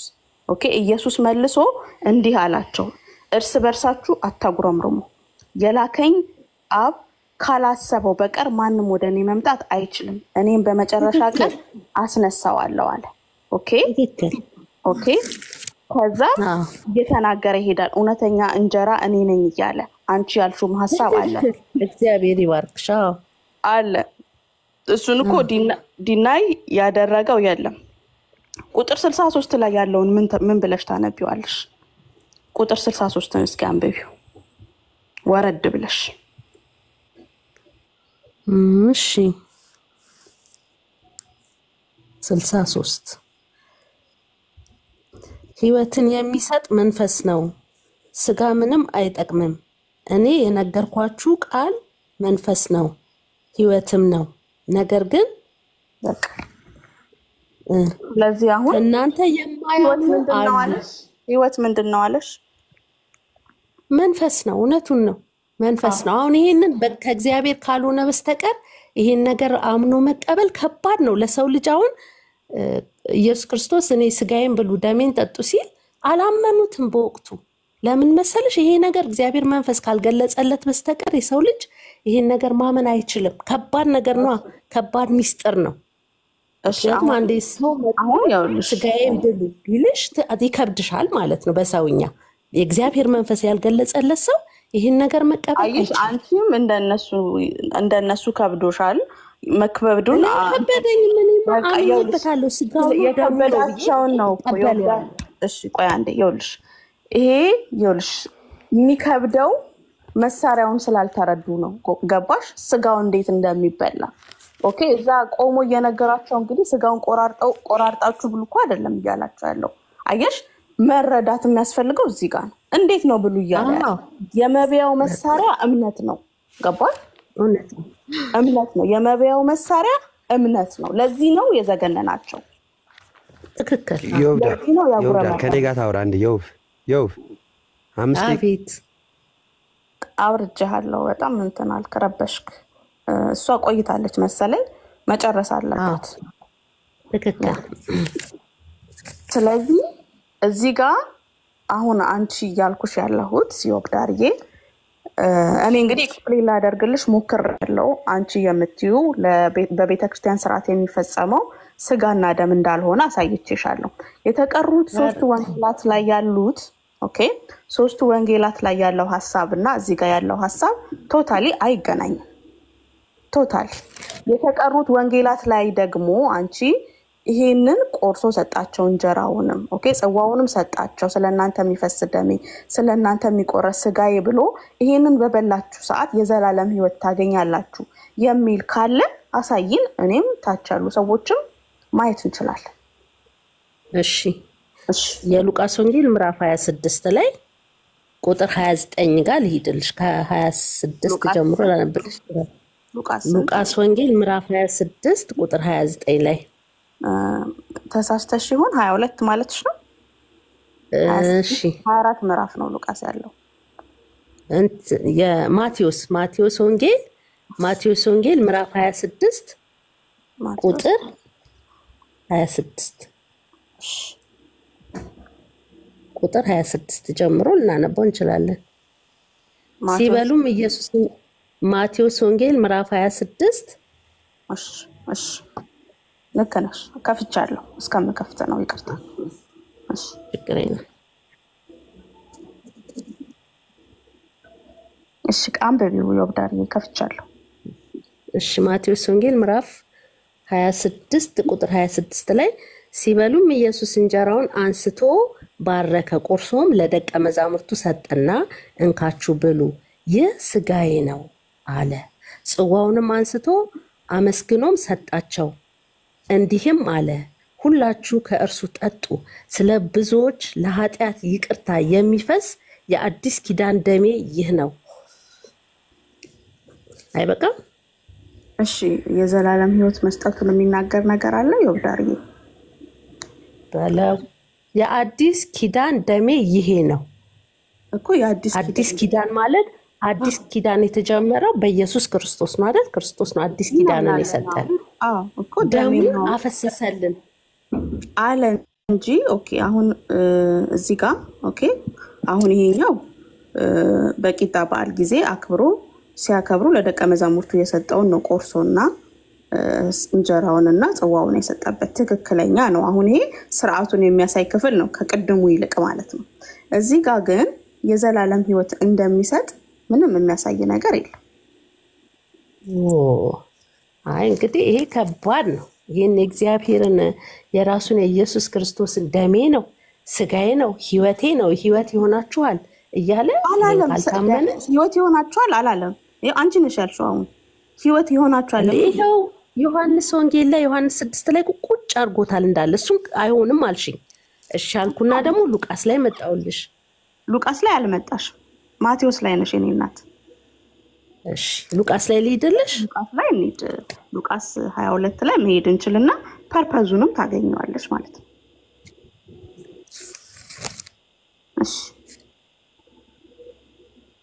እንግዲህ ለጠቢብ ሰው አንድ ቃል በቂው ነው ይላል። እንግዲህ ይህን ያህል እግዚአብሔር ራሱ ኢየሱስ ክርስቶስ የመሰረተውን ካላመንን የሚከብድ ይመስለኛል። እንግዲህ